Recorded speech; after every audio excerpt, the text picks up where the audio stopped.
Hello, everybody. Thank you for joining us for a fun Thursday night. I'm really excited about this. We got another movie club coming up. I'm excited as I'm moving my camera around. Like I said, I'm a professional at this point and excited to have you all in here. Excited to have my guest on for tonight. And I'm not going to take too much time. I want to get him out here. I want to spend as much time as I can with him. So for the movie club for tonight, we got Mr. Huck of Huck's Pop Culture Cafe. How we doing, sir? What is good, everybody? I'm good, man. So did you drop anywhere what we watched tonight? Do people know what we watched? So I didn't know if I was supposed to tell anybody, so I didn't tell anybody. Oh, no, that's okay. I'm so bad about, I think sometimes you get, or maybe this is just me, sometimes you get ideas in your head.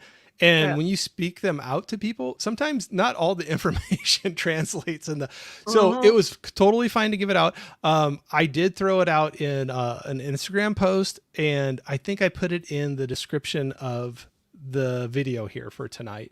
But yeah, I didn't, maybe I should look at that, whether I should promote it, like bring it to the forefront a little bit more. Spoilery to get tonight. You know? Oh yeah. And that's the thing too. I have a little, banner I can throw up too when we get into like big spoilers, and people can mute us for a little bit, and we can be like, go grab a snack. We're done with the spoilers, right? Take it away. Nice. They can come back. So we can do something like that. But no, I'm excited. I'm glad you are able to be on my channel. I've had fun jumping on yours a couple times now. Joining you, the two of us on one of your morning mugs, which I enjoy following a lot. It's one of those things that I love because it's at a great time of the day where sometimes I can't join in the chat as much, but I got you on and I'm listening to you while I'm working. And it's kind of a cool time for you to drop in there. And then the second time you had a bunch of us like jump in to congratulate you on a major milestone for the morning mug. Yeah. And episode 100. Exactly. So that is mind blowing, man. That's like, yeah. Well, I mean, I'm just saying, like, yeah, it is. I look at what I have done, and I'm like, wow, that seems like a lot, and it's nothing even close to 100, And I'm like, that's some dedication. That's some work that you're putting into that morning mug. So it's funny because it's thank you, by the way. Yeah, I noticed a lot of people sort of watch it that way. A lot of people are at work, so they put me in their ear holes like a podcast. Yep. And I just sort of, and I love that. I love that, it makes me kind of think, well, maybe I should like branch out and put them on a podcast, accessible thing. Yeah. Like Podbean or whatever, Yeah. I just want to branch out. I've thrown that out around too with some of mine as well. So when you started with all of this, did you jump straight into YouTube, or was podcast a thing you ever dabbled in? Or all right, so funny. I'll get to both of those. Okay. So I just created a YouTube channel before I even did this. Like it was in 2007 or something like that, maybe even earlier than that. And just to like have one. So because I loved editing mashups. So if you look early in my channel, I do like Star Trek as A-Team or Star Trek as Love Boat, or it's Superman interacting with the X-Men. Right. Like, because I would just because I just want to play with that and see. So that's the kind of stuff I would do, fake trailers and all that kind of stuff. But it was nothing on any sort of consistent basis. It's just like whenever I had sort of the calling, I would make one, and that was it. But then, like, I don't know. I don't know how you found this, Corey, how you came to this community, but just one night, I swear I stumbled across it because I was just like in my head going, is there anybody like me out there that just go shopping for movies? So I just went movie hunters or whatever it is I typed in. And the two people that popped up was Cool Duder. Oh, yeah. And Durant. Cinema. Oh, yeah. Yep. So I'm like, oh, there are people like that. I'm not alone. I was hooked. Like, I was just like, I couldn't get enough of just watching them and their personalities. And then it just started to catch on. And I found Ken and 4K D-Ray with his battles and stuff like that. And all of a sudden, everyone started to talk to each other, which became like crazy. Like with you, Corey, like we talk almost every day. And there's like, everybody else in the community I talk every day. And I guarantee you there are people I live with out here other than my direct family. I don't talk to them every day. They're my friends out here. When we go to hook up, we hook up on the weekend or whatever, but I communicate with you guys on a regular basis more than them. And that's just because while they're great friends and love them and all that, they don't necessarily always want to talk nerdy, correct.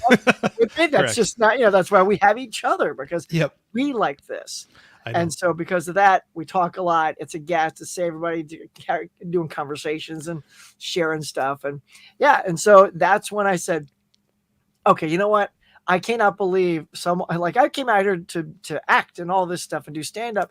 I'm like, how did I not consider starting a YouTube channel much earlier? How did I miss that opportunity? So I'm like, okay, it's time. Let's just do it. So, like everybody else says, when you're starting a channel, everybody says, just start it. Don't worry about buying super equipment and cameras and mics and all that. Just don't try to be perfect. Like, what do you have to shoot? Your phone? Great. Start with that. And honestly, I still use my phone today. It's got a 4K on it, and then I use that. Someday maybe I'll upgrade, but it's been great. I do have a nice mic though. Like I bought this mic. Right, I've got a mic that actually attaches to this. So when I'm shooting my videos, it's got a nice mic, and it's not this mic. So it's just that's how I got going. And then it just one of the things I started with was the customs that I would do, where I'd take the DVD and the Blu-ray. Those are some of the early ones I ran into. Yeah, because nobody was doing that. And I'm like, well, what's the one? And then that didn't get a ton of views when I first started, so I walked away from that for a long time. But then people kind of kept asking me, do a couple more, do them again. Yeah. And now that I've brought them back, it's literally 3 times the amount of views on those than they were when they started. In fact, I don't know what it was, but Bring It On, I did a custom of Bring It. That one's like over 1,000. I'm like, are you kidding? Over 1,000 people have watched me customize Bring It On. I gotta do more cheerleader movies or something. Well, that's the thing. Do you sit there then sometimes and you're like, what did I do with that one that was so different than the other ones? And then like, nothing. Yeah, just do that same thing again and again. Just do that one again. It's Bring It On. It's because it's Bring It On. Well, you struck a chord with the movie. And so sometimes it might be kind of fun to be like, look through your collection and like, what other like fun, maybe like I don't know if you call it a cult classic, but you know what I mean? Like, maybe they weren't gigantic blockbuster movies, but they have there's a good group that have a lot of love for some of these movies, like that one, that they'd come out to watch you do that. Yeah. I mean, I got one in the pipe right now. I'm working on. It's top secret, y'all. I can't tell you what it is. It's top secret. So we'll see how that does. It doesn't have a hot cheerleader on the cover, so I doubt it'll do as well. I just think there's something about Bring It On. I'm like, oh yeah, I really like that. Maybe if it was something like, I don't know, like Just One of the Guys, or that'd be a good one. Cool thing. But or maybe have you ever done like Jawbreaker? No. Oh, that'd be. I know it's like different, but I'm just trying to think of like ones that were like a little bit. You're saying how like some that you got thinking about now aren't the the cheerleader on the front, but it's got kind of a cult following, and I know that was one of them. For sure. But yeah, I mean, I did Legend as one of them, and that's like no matter what you think, the cult, I thought nothing of that one. Yeah. And it ran away. I was like, wow, Like, well, so I just won't think. I just won't even try. I'll just whatever. Like I have a stack right over here on the floor of more customs I can do. Yeah. And you just put them up and you see how they hit. That's awesome. And that's it. Well, I tell you what, I got so many more questions, so many more things we can chat about. We have like so many awesome people like popping out here, just popping away. They're like, they want to hear, hi. They want to talk to Huck. So we're going to run through them just real quick here. We got Adrian James early. What's up, saying, buddy? Hello, Corey and Huck. Saying, thanks for coming out here. We got Johnny saying, what's up, cool kids? Johnny. Emmett said, have you seen Cobra Kai season 6 yet? Hell yeah, son. All 5 episodes. Yep. Oh yeah, man. He knows I'm in the Cobra Kai. All right. They broke it into 2 though. Instead of doing the full final season, like all 10, they did 5, and then they're going to wait a little later in the year and they'll drop the last 5. Okay. But that's still technically the final season. So okay. And I'm going to say I'm gonna say for everybody in my disclaimer, if I run through the chat, if I miss you, I apologize. It's not on purpose. If you got like a really important question, throw it back out there again. But trying to get a roll through them real quick. And I'll try to do a balance between these. But tonight we got Huck here. I don't get him on my channel. This is the first time on my channel. Number one. It's the first time. Oh, numero uno. I got to take advantage of it. And we have to go all night, make it count. Well, we'll make sure it fits within your time requirements for right? sure. I don't see this. I want you to feel like you would want to come back again. Oh, sometimes. hell yeah. So already there. So definitely want to spend a lot of time with you, but chat, we will definitely jump in, but I'm going to run through a few more, but just Tiana's in here saying hi to everybody. Thank you, Tiana. We got Jeff. Good evening, everyone. Welcome to the Meridian down there. Oh, I'll try to, I'm probably way, way behind. Holland saying hello. Emmett saying, would you have preferred, I'm going to let you go for that. Right? Well, I'll just say no because of what happens to him, and we'll just leave it at that. Okay. There's probably people that still have seen it. Oh, I haven't seen it because of what they did, it was fine. Okay. Hey, Jeff, and we got saying hi to each other. I'm going to run past some of those. We got Frank in here. Frank's Media and Reviews. Frank. Saying, hey, Corey, just wanted to stop in and say hi. Hit that like button, people, and I'll try to make it back. Hey, whatever you can do, man. Pop in, boom, hit it, pop out. I always tell everybody, whether you're the long haul a little bit or coming for a replay of it, I appreciate it. However, it ends up working out for you. So, yeah. Got Prince in here saying, good morning, friends. Morning Prince. For you. Nice. Got Robert Downey Jr. on his thing now. Yeah. He's changing it up a couple times, but yep. Yep. Exactly. Dr. Doom. That's a whole thing. All right. I'm going to jump by some of the hellos. Gizmo. I see you, Gizmo. Yep. You're busy taking care of your dog. I appreciate you jumping in here. We got, like I said, if I miss anybody, I apologize. I want to just make sure we got, that's somebody, I think right there.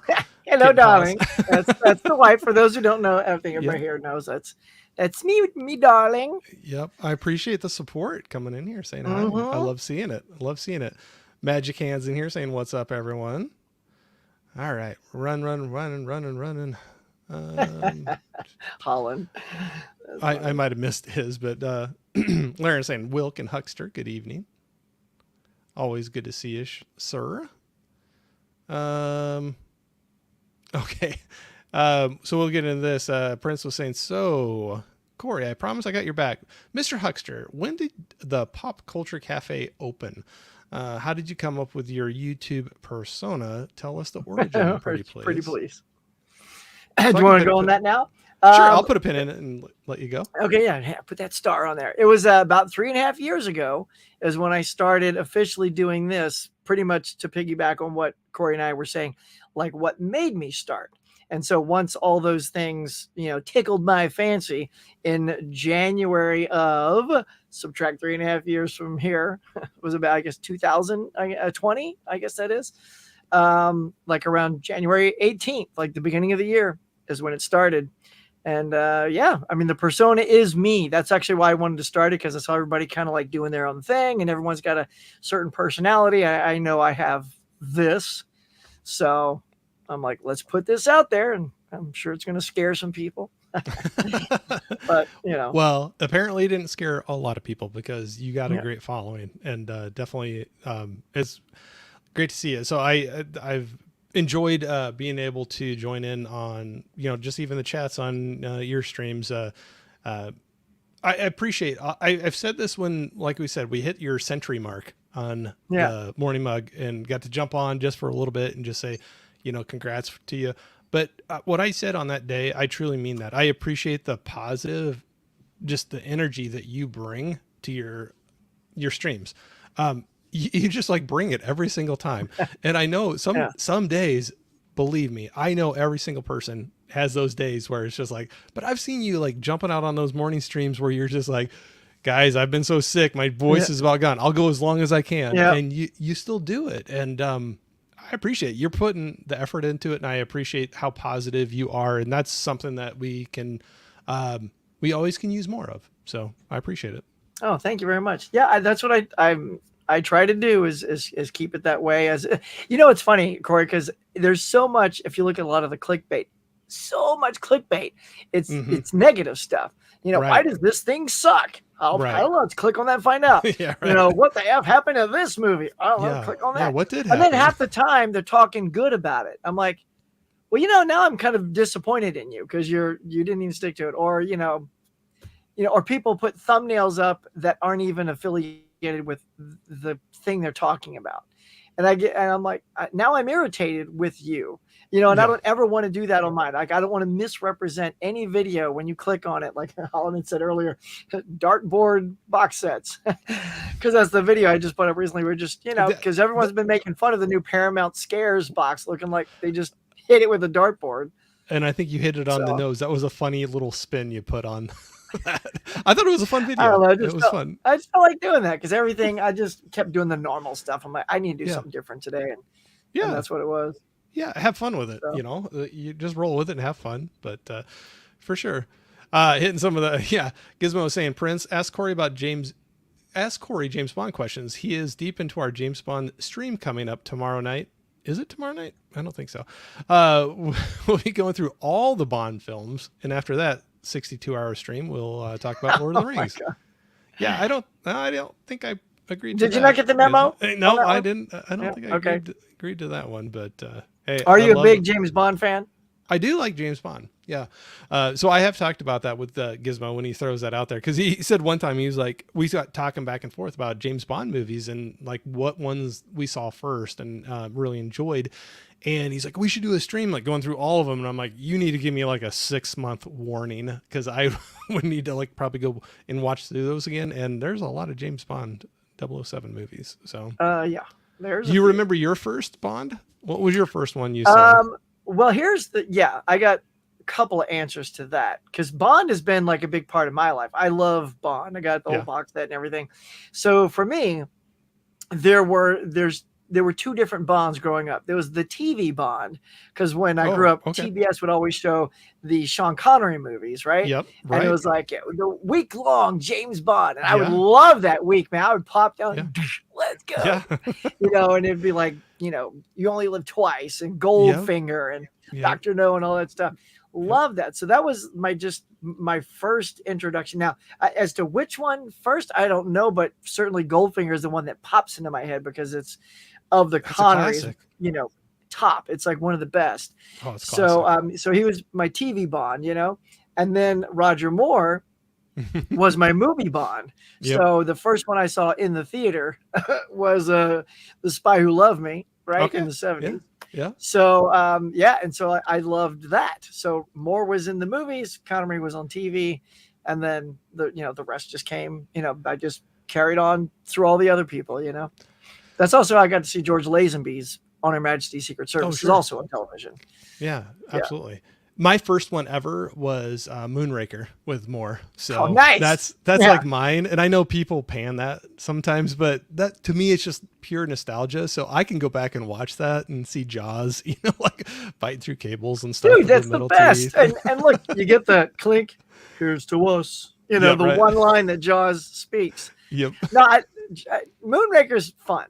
Yeah, it's fun. It's easy to trash stuff, but Moonraker's fun. It definitely got some campiness to it, but it's. What's funny though is Octopussy is the one very few people talk about, but it's really good. Every time I rewatch it, I'm like, wow, that's an excellent.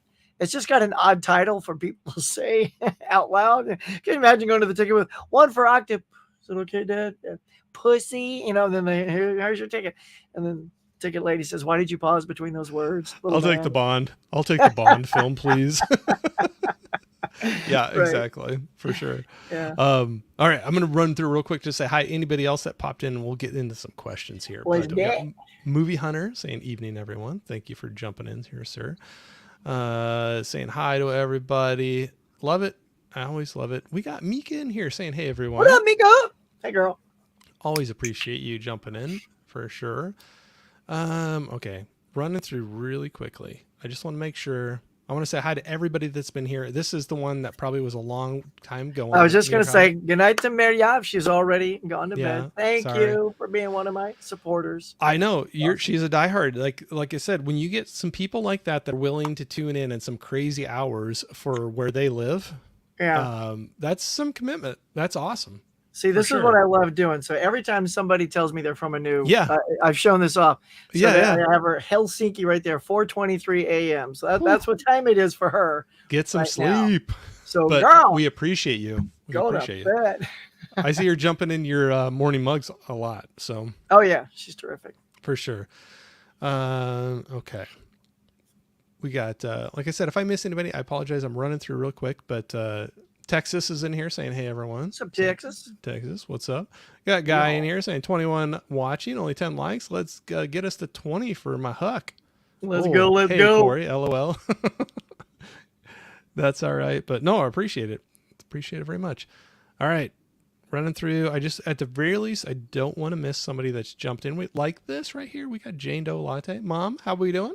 Corey, Huck. Hope we're both having a great Friday. Well, Thursday for us, but that's all right. Yeah.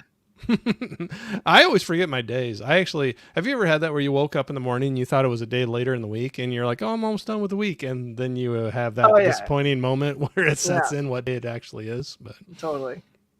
I do that so many times. We got, oh, did I miss something? Or? Look at what, hey, Tony, what Holland says. He's talking about how I stopped saying octa. Is it okay if I yeah.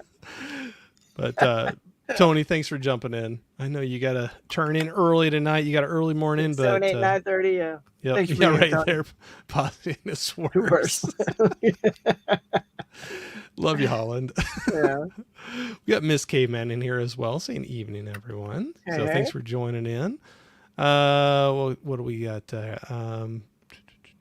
Okay. Oh, so I know. Oh, my chat keeps on moving on me. We'll jump through just a couple more, and then we'll put a pin in the chat. But I know Prince always likes to ask, what movie gives you your much needed serotonin boost? Like something that like picks you up, gets you going, makes you happy. It doesn't even have to be an all-time favorite. Just one you're like, yeah. I mean, that's easy for me. I mean, it's too much. If I need just like the perfect, like if I'm never in a ton of funks, but like Back to the Future and Galaxy Quest, either one all day, any day puts me in a good mood all the time. And Young Frankenstein. Oh, okay. It's always something that makes you smile. Like, I mean, Die Hard also kind of like amps you up, but in a different way. Yeah. Want to get out and start killing. No. Yeah. Yippee-ki-yay, right? That's right. I just want to swing off a building safely. I know. All right. I'm going to put a pin in it. Thank you so much. Everybody, I appreciate it. Man, there's a great group out here tonight. Yeah, everybody chiming off. We will get back to you for sure. Oh, but I'll just say right now, Mika is giving some love. Giving some love to Galaxy Quest for sure. Right there. Yes, so yes. we're going to put that needs a 4K, man, like yesterday. You're like, come on. What's going on? We'll kill for that. So pin in the comments. Okay. I was kind of throwing this out to you before when we were backstage, and I didn't want it to catch you off guard. But one thing that I've had a lot of fun with, I know it's a labor of love for you. You have a lot of work you put into your trivia nights, and probably much, much more than people realize that you put into those. It's always fun. It's always entertaining, but I'm sure there's just so much more behind the whole like production, getting it ready, putting it all together, that any of us know. So I thought, you know what, it'd be kind of fun. I'm not, like I said, I'm not putting you on the spot with any of these, but I was like, I'm going to make it's not a trivia night, but I'll make a little game out of it where it will be kind of like a Jeopardy episode where you pick the category of the question you would like to have. So I tried to group up some of my questions into categories, and I'll run through the categories. I can always repeat them too. No right or wrong if you want to stick with one or move around, but we'll start with, so there's about your YouTube channel. There's movies. There's collecting. There's insights and fun questions about you and future plans. All right. I feel like we've talked a little on channel. So let's do insights. I think that's always an interesting thing. People, get different nuggets around different streams. So, oh yeah. And these kind of are all over the place. So if I read a question, you're like, that doesn't fit that category, just roll with it. Yeah, you're good. Don't worry. All right. If you could have dinner with any 3 people from film industry, actors, directors, anything. And it doesn't have to be 3. You can throw out a couple. I just didn't want to say like one, because sometimes it's hard to say one. But if you could have dinner with a couple people from the industry, who would it be and why? It can be actors, directors. Simon Pegg. Okay. Yep, Simon Pegg is one. Because I feel like if I could have emulated anyone's career, it would have been Simon Pegg. Because I feel like career. Yeah, like I even dressed up as Shaun of the Dead for Comic-Con one time and all that, so I just feel like physically, like we're not leading men, but he's a character actor that has done very well. He's super funny. If you haven't read his book, actually I have his audiobook. Anytime I'm doing a biography book, I always try to see if there's an audio version, because I love hearing their story from their mouth. So I've done his and Bruce Campbell's, Elvira's, Matthew Perry's, Steve Martin's, and hearing them tell the story is everything. And Simon, the way Simon tells it is he tells every other chapter is him playing an action hero, and then the next chapter is talking about his life. Cool. I love that. So I would just talk his brain off, all night. Yeah. Yeah. So I just wrote that down, so I need to listen to that one for sure. Oh, it's so good. It's incredible. Laughing the whole time. I can imagine. Cassandra Peterson, Elvira. Okay. I just mentioned her. Yep. I love her because of what she's done for herself. Again, that's a book that I listened to, and to listen to her story where she was a Vegas girl and she was with Elvis one night, sat on a couch together. And it's funny because she also tells you how she wasn't one of those promiscuous girls, but Elvis liked promiscuous girls. So, but he sat next to her, and said, what do you want? Like, he could tell she wasn't going to go with him or anything. Right. But he's a very curious person. So he sat down and says, what do you want? What do you want to be? She goes, I want to do what you do. I want to be somebody.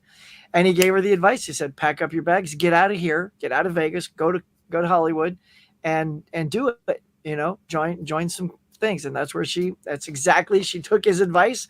She went there. She did the Groundlings. She had this character that is very much what Elvira is based on. Right. And then once she started the character, she wanted to go on, like tours and just to sign autographs. So she would ask the guy who hired her, hey, can I take this character out with permission? But I take all the money. He goes, absolutely. And then the next time she wanted to go, cool. If somebody wants me to dress up as this and sell a product, is that okay? Yeah, no problem. And he'd sign off for that. And before you know it, the guy was just signing off the entire character to the point where Cassandra owns the entire character. And that story just elates me. Could that happen today?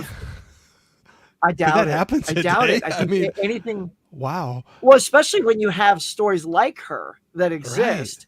Right. You're right. People know that can happen again, so that they're going to put the kibosh on you from letting that happen. But it's all her. I just love that. So those are two I would definitely want.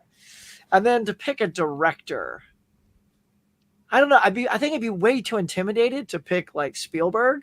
Yeah. But what the hell? That's what I would want. Spielberg. Hey, I would just, because he is my childhood. Everything growing up from, E.T. all the way to everything that he's done is, Raiders has been one of my favorite franchises.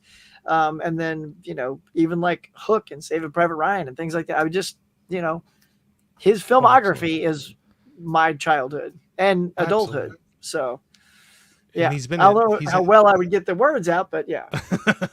No, that would be a great one for sure. Yeah, he's, like you said, his filmography, everything he's been involved with. There would be a lot of stuff to pick his brain about for sure. So, no, those are great ones. All right, do you want another question? Sure. Yeah. We got YouTube channel, movies, collecting, insights, fun questions. That's together. All right, let's see what movies question you have. All right, movies questions. Let's take a look at some of these. Some of them are a little easier. Well, not easy, but I'm like maybe a little generic. But let me see. What do I want to ask you? Do you have any movie that you think is really underrated that deserves more attention? Is that a tough one? If it's tough, always say pass, and there's no problem, and we can. Well, no, it's funny because I think I mentioned it earlier. Yeah, this is just one. I'm going to go really under it. Not something like, say, Breakdown. I don't think that's too underrated. I just think not enough people talk about it. But I Right. think a film that gets lost in the 80s, when you've got things like The Breakfast Club and Fast Times at Ridgemont High and things like that. And then there was a lot of sort of that identity swapping movies like Tootsie and stuff like that. Mm-hmm. And that is Just One of the Guys, starring Joyce Heiser. It's a That good is a one. fantastic 80s film. I think she is absolutely fantastic in that role. And it's just one of those from that era. I think it's sort of forgotten about and pushed to the side that I think deserves to be recognized as much Yep. as all those other, go-to 80s classics. That's just off the top of my head. I remember having a lot of fun with that one, but it's been a long time since I've seen it for sure. Yeah, in fact, it's funny because the guy Clayton Rohner, right? So Clayton Rohner's the boyfriend or the guy that she, hooks up with, becomes infatuated with. He's very funny dude. So he did a show called G versus E. So this is a weird cyclical comes around thing.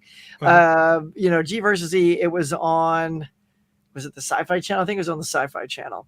Where it's like a lot of paranormal creatures and stuff populated this show, and I was in one of them. I was a driver, a courier, right? Cool. And it's a package I was supposed to deliver to this one thing, and this cop knows who I am, and he goes, "Where are you off to so fast?" I'm like, "Oh, hey, let me just deliver this package. License and registration." I'm like, "Let me just drop this out. License and registration." I'm like, "Fine." He takes me around the car and he just beats the crap out of me with his club, And it's funny because like when I got whacked, the audio guy's listening to me. I guess I oversold it because the guy, when they said cut, he runs up and goes, "Dude, you okay?" I'm like, yeah. He goes, "Oh man, you sound like you got hurt." I'm like, "Yeah, that's the point." I thought that's what I was supposed to be sounding like. Yeah. And so I was leaving. That was the end of the scene. And then Clayton, in the very next scene, they're talking about the courier that screwed up and lost the package. Mm-hmm. And he goes, "Well, where is that guy?" He goes, "Oh, well, we let him go." He goes, "Don't you think we should have him in this scene with us?" And so this is back in the pager day. My pager goes off and they're asking me to call and come back to the set. So, Clayton brought me back and I had an extra scene because of him. Nice. And so I saw him at a Comic-Con convention and I went up to him and talked to him. No one was at his table. I'm like, "Clayton, dude, let me tell you about G versus D, dude." I was on there and I told him that story. And he goes, "Yeah, man, that was really fun. That was That's a fun awesome show." And and then I told him, how much I like Just One of the Guys and it's, underrated. So yeah, he's a cool dude. So yeah. So there's a connection to it as well. Oh, absolutely. No, that's awesome. That's awesome to have that much of a connection to it. I know, it's wild. For sure. No, yeah, for sure. I don't have any great stories like that, so I love hearing them. I love hearing. I know, so you're picking my brain. I'm going to give you as many as I can. Oh no, I love it. I love it. Yeah. Then I even left one category out the last time. So, let's roll through a couple more if you're game for it. Let's do it. So, about your channel, movies, collecting, insights, fun questions, and which is the same, I guess, and future plans. All right, we'll do channel. Okay, channel. All right, some of these we kind of hit already, like you said. We kind of went through some of them, but do you have any tips for people that are aspiring to be YouTubers, like people getting into it? Something with all the experience that you've had with it. Is there any like you say nuggets of wisdom, knowledge that you would pass on to somebody like that was like, "Hey, I'm thinking about doing this"? Yeah, absolutely. I think we all kind of have the same thing, which is if you feel inspired, whatever genre that you're gravitating towards on YouTube, and that's like your thing, and therefore you think that's where you're gonna click and excel, just pick up your camera, turn it sideways, and start shooting and just put something up. Just see how it looks, see how it feels. I mean, you should see some of those early. I also had COVID hair, so my hair was really long and stuff. It was really weird, but I just rolled with it. I didn't stuff was falling off the desk and stuff, but I would keep stuff like that in, and then add sound effects to make it funny, stuff like that. So just find your voice. Like I was always trying to find my voice, make it better, make it more me, dial back this, add more of that, and just keep going until you feel like you've hit your rhythm, because that's the only way you're going to hit that rhythm is to keep going. It's like you, Corey, you keep doing these things at night so that you keep finding your voice and what you like about being on YouTube. Yeah. Right. And yeah. No, absolutely. And I think I think the practice or repetition makes me more comfortable with it too, you know? So it's kind of like you were saying earlier too, like not waiting until you have the perfect equipment or like thinking you're going to be perfect with it. But yeah, like grab your phone, like you said, and just start doing some of those things for sure. Yeah. No Here, problem put right this there. lower. All right. All right. Do you want another question? We'll do one more. Would one more? Okay. I don't Yeah. want to grill you too much, but I love going through this. So Grill YouTube away. channel, grill away. YouTube channel, movies, collecting, personal insights and fun questions, and future plans. All right, we'll do collecting on this one. Collecting. Take one from each one. How about that? Okay. We can do that. Don't worry, we'll get to the movie. We will. I know I'm bad at that. So, like I said, it's my guilty pleasure to be able to like just pick your brain and have somebody on here to get to know a little bit more. But, so let's see what we got in here. Do you have anything that you really consider like a prized item in your collection that you're just like, wow, if something bad happened and there was grab? And what are you grabbing and taking out of the house with you to try to save? And it could be a couple. It don't feel like it has to be one. Okay, I think I know what it is. It's funny because I'm looking around, I'm just surrounded by collectibles. I know, right? It's like overwhelming. It's a tough one. But I think I just have to dial back to what I started with, old school stuff. Now, big Star Trek fan. You guys probably know that. Big Star Trek fan. As a Star Trek fan, I'm a super nerd because I collect the props. I love the props, the communicator, the phaser, the tricorder, all that stuff. And I have different versions of all those things. So like sitting right here in my closet, in case like, you can see them, like it's all those different versions. So I would just sort of grab those tubs because and some of these, they're all electronic and they make noise and they light up. So they're like almost movie looking. I mean, if I just pulled it up, it would look like a movie prop, Right. That's what I love about some of these toys is they look like an on-screen prop, So those I think would be, those have the most history for me. It's connected to the number one show that I love, which is Star Trek, the original Star Trek.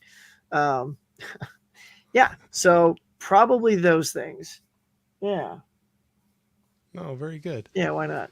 Yeah, no, I love it. Yeah, it's fun to have those things in the collection for sure. But I'm gonna do a run through just real quick. Say hi to a few folks that dropped in, and then we'll get to the movie, and then we'll kind of go from there and just see what the night.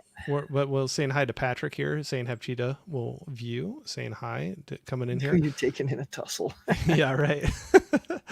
Oh, we got movie collector Maniac in here. How we doing, sir? Hey, Kevin. Kevin, yeah, thanks for joining in with us tonight. We got Chris C, the slasher dude, saying evening, everybody.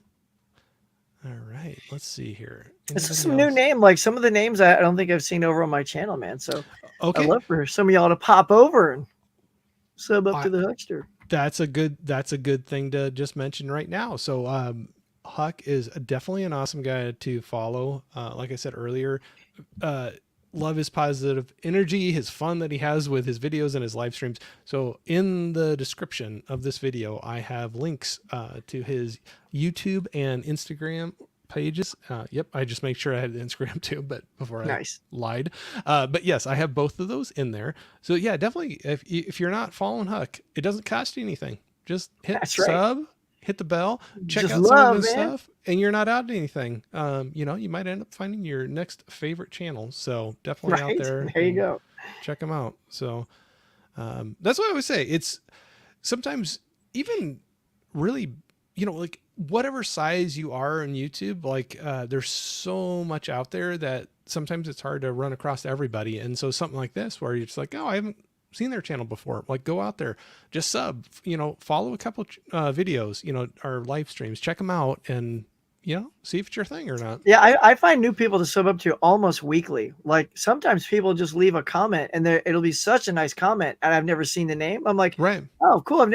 Thank you for the nice comment. And I instantly check their channel. And even if they get like, I saw a guy the other day had like, I don't know, 53 subscribers. I'm like, well, now you got 54. Yeah, there you go. And he loved that. He's like, dude, thanks, man. And there you go. Oh yeah. Well, I think no matter what size you are, I think you appreciate every single one that comes by. Definitely for sure. Mika was giving some love for your shout out to just one of the guys. So love seeing that. Like I said, I remember liking it a lot, but it's been a long time since I've seen that. All right, a lot of highs back and forth. Just want to make sure I didn't miss anybody that was new jumping in with the chat. I do like the comment from Have Cheetah Wolf. He says, "Do you have a model of Picard's lightsaber?"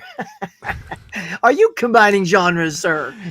I think he's because I do have a lightsaber on my wall. It's not Picard's. I think he's giving you a little, poke there a little. Yeah. For sure. Oh, there it is right there. I missed it. I do have enough stuff to combine that I could put on a shirt like Picard, grab the lightsaber, and I will make that happen. Yep. That's funny. Do one of your Huckstamizations on it. Right. Right. Nice. Prince was saying, "Oh, Huck, just curious, what's a one and done watch for you this year that's been your favorite so far?" So like a movie you really enjoyed, but you're like, yeah, one's good. I think it's two. All right. So the one and done I would say for me was Long Legs. That just didn't click. I know a lot of people love it. I thought you had to learn way too much online about it to love it more. Like all the things I've learned about it now make it a more interesting film. But that's, to me, the sign of good film is to know some of that when you're watching. I don't want everything handed to me, but certain things would have helped understand other things. My favorite so far this year, would that be like new in the cinema? Because I've been watching, I've been doing the 52 movie challenge and watching all new movies. Like my challenge for the 52-week challenge is every week it must be something I haven't seen. So whatever the theme is, it can't be one I've seen, except I got a theme coming up that's watch your favorite movie. So clearly that's going to be one I've seen. How about a new watch for you? How about a new watch for you? Yeah, like you said, like not just like new to the theater this year, but a new watch just altogether this year. I will tell you something I was super surprised at. Like, and my wife will tell you, like we finished it. It was Roman Holiday with Audrey Hepburn. Oh, yeah. I'd never seen that. And I was like, oh my God, that was so good. Like, so good. I couldn't believe it. Tim was smiling. Tim was smiling. He was. Somewhere. He was like, oh, yeah. My boy done me good. Yeah. That's one I just never seen it before. Like several of hers, like all this year. I've never really seen Audrey Hepburn movies. I watched that. Wait Until Dark was outstanding. Also another great movie. In the theaters, I really enjoyed the new Apes movie. Yeah. Kingdom of the Apes. Fall Guy, which no one went to go see. Well, and that's the thing. I really wanted to get out to see it, but I don't get out to the theaters a lot. I'm kind of out in the country, so I got a little bit of a drive to get to a theater. And so it's not a knock against the movie, but I just don't get to the theater a lot. But that is definitely one that I want to watch. But I saw it's actually coming out on one of my streaming services here the end of this month, actually. So I think Peacock, maybe. But I was tempted to just buy it because I've heard like you and a few other people that you kind of get to know what people like and don't like, and then you can kind of see where it crosses over with your likes and with your taste. Yeah. And I've heard enough people like yourself that I've heard really liked it that I'm like, I think I could almost just buy it and be happy with it. And that'd be like one that I think my wife would enjoy sitting down and watching with me too, And is that Fall Guy or Roman Holiday or which? Sorry, I was talking about Fall Guy, but I could say that for both, but for sure, the Fall Guy would be more in her court. Yeah. Yeah. It's a cute date movie for sure. Yeah. Yep. Kevin was saying he subbed up to you and watching some of your videos. Awesome. Yeah. We always appreciate that. I recognize your logo. Yeah, it's a good one. Holland saying dartboard Halloween costume. Everything's gonna be dartboard now. Dartboard movie night. Dartboard. What am I drinking during the mug? Yeah, just throw things at your fridge. Damn it! Don't use glass, Huck. Come on. Yeah, right. Breaking things and making a mess. Prince was saying 52 weeks. Dang, your challenge that you got going on. It's and I haven't missed a week. I watched one every week. Me and Mika, we're doing it together. That's awesome.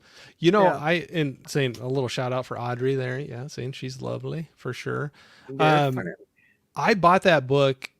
There's a book. Do you have the book that Did you buy the book of it, the 52-week challenge, Oh or no, is I it? didn't know there was a book. I think we no, I don't And have the maybe it's book. different than I got then too. But. I think they're all like there's a guy we're friends on Facebook, Andy Sims, and Mhm. he used to have a podcast called The Hollywood Saloon. Love that. That's another thing. That's why I wanted to get in. And actually, I didn't answer this earlier. I did a podcast of only 10 episodes because it was too much. My problem with podcasting is I'm too much of a perfectionist, and I have to go back and edit the entire thing because I want it to sound good. So, from the acting world, I learned not to say I'm a still lot. working on that. Like I'm able to purge that from my speech. Usually, sometimes I'm like, yeah, that sounds good, Yeah. But a lot of people tend to use a lot of ums in their speech.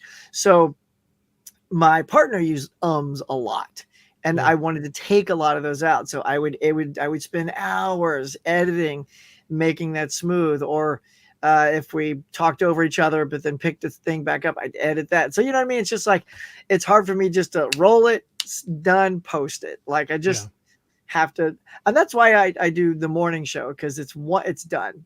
Yeah. You know what I mean? It's like no editing. It's like the So- only time I get to just sit back, hit the camera, turn it off, and I'm done.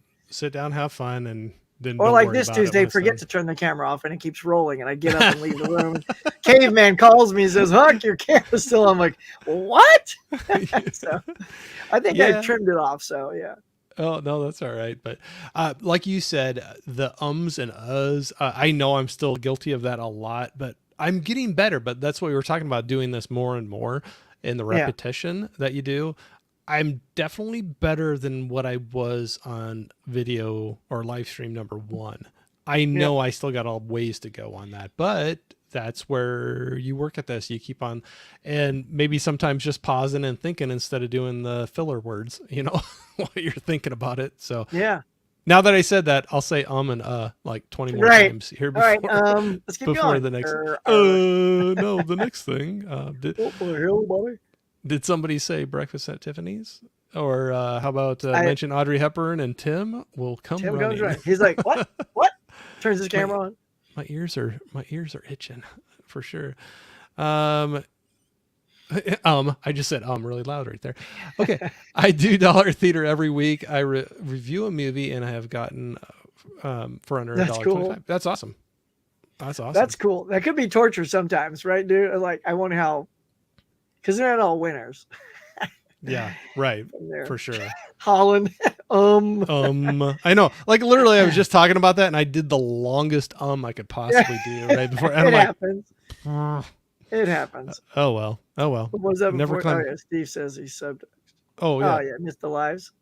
Yeah, no, it's all right. Sometimes it's hard with the times where it falls for everybody, and yeah, I want to try to start doing more night shows.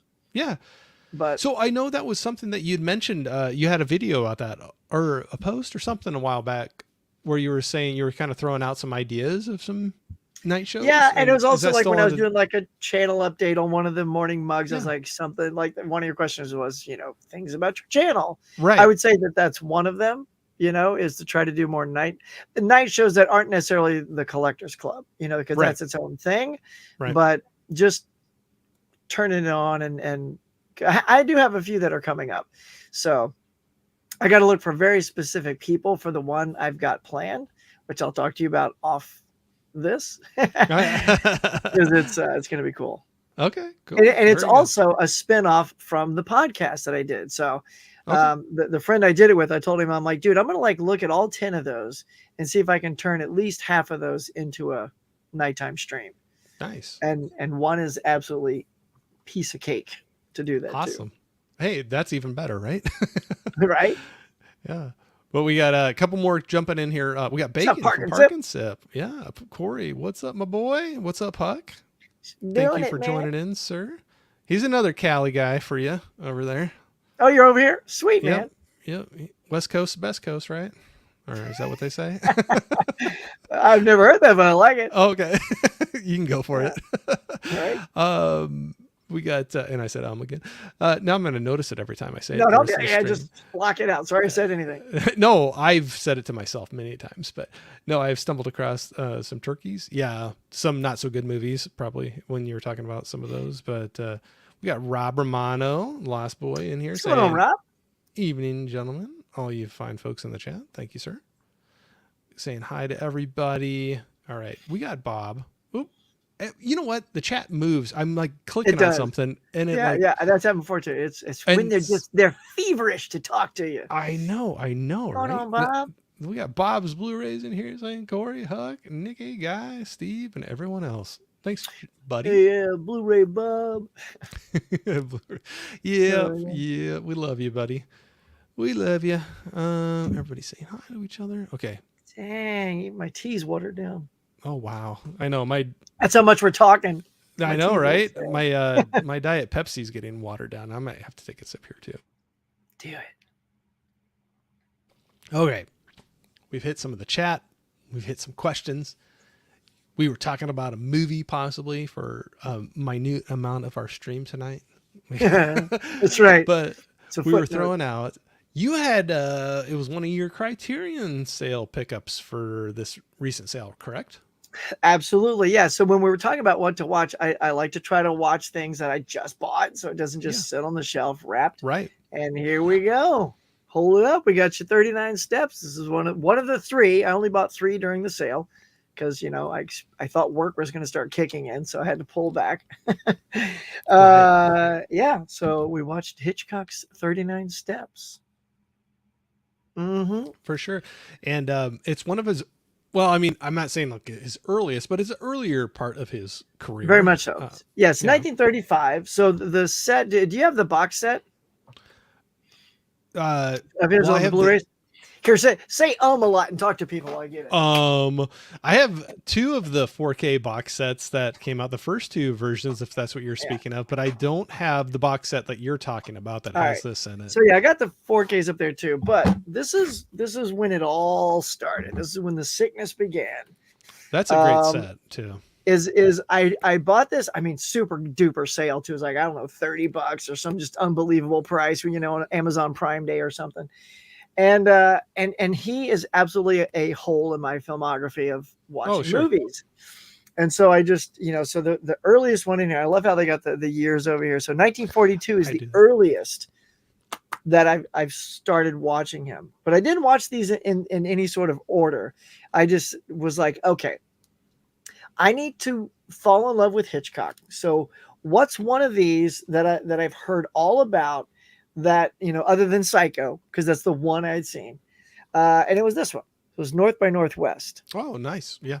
Right. I'm like, I've always seen that scene where the airplane's coming and he ducks down. I'm like, what is this? Okay, I'm going to start with that. And then I friggin' loved it. I'm like, okay, what else? And then Becky, my wife, I was like, what do you like? She goes, oh, you got to see Rear Window. Oh, that's a favorite of mine. And dude, Rear Window, it's perfect. Like so far, so good. I'm like literally 2 masterpieces in a row. And then I just sort of rolled backwards and I did Rope after that. I have not seen have you seen Rope? No, not yet. Nope. Dude, I'm telling you, it's like, it feels like a play almost. He experiments with himself to see if he can pull this off. In 1948, Hitchcock said, can I make this look like one long take? Oh, nice. So your film cans only hold like 11 minutes of film. And so you've got to figure out, where am I going to put that edit? Nowadays, things like Birdman, Gravity, we've got the technology to like literally hide edits everywhere and you'll never know it. But this one, like, you've got to figure out exactly where you're going to place the camera during that edit. And the first one, it went on the like some guy's leaning over something and he's wearing a black jacket. And then the lens just goes right into the black jacket. And then there's your edit. Then it pulls back out of the black jacket. And the next 11 minutes keeps rolling. And I was just like this. Oh, nice. This is so good. You just sit back and go, nice. Yeah. And I see what you did there. The performances too, because it's like a play. I start stressing out because like I keep thinking, oh, someone's going to blow a line. I'm like, no, Huck, it's a movie. I'm sure everyone's got their line down. Right. But like as an actor myself, when I've performed, it's like all you can think of is they have to nail everything, because it's not just them, but everyone. Like that camera, and those cameras were huge back then. When you see the Oh, behind sure. the behind the scenes on every one of these makes them. Because after I finished every movie, I watched every making of, and they were so good. They made loving the films better. And the fact that he was just pulling that off, like the actors, yes, they have to hit their marks and say their lines, but that giant camera has got to get through the set, and people have to secretly move set pieces out of the way and then put them back all quietly, all perfectly. And just so watching that, I was like, all right, done. That's 3 perfect masterpieces in a row. Everything else can be mediocre. Let's go.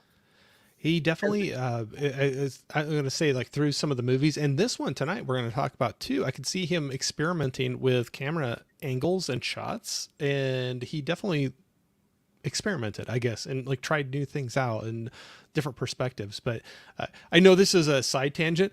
Just really quickly though, on Rear Window, one of my friends said he did not like the movie. He goes, "It's completely unbelievable." And I said, "Why? Why is that?" And he goes, "Okay, what person in his right mind would have Grace Kelly all over him, and he's like brushing her off and more worried about what's going across in the other apartment across the courtyard?" He's like, "No, I'm not believing it.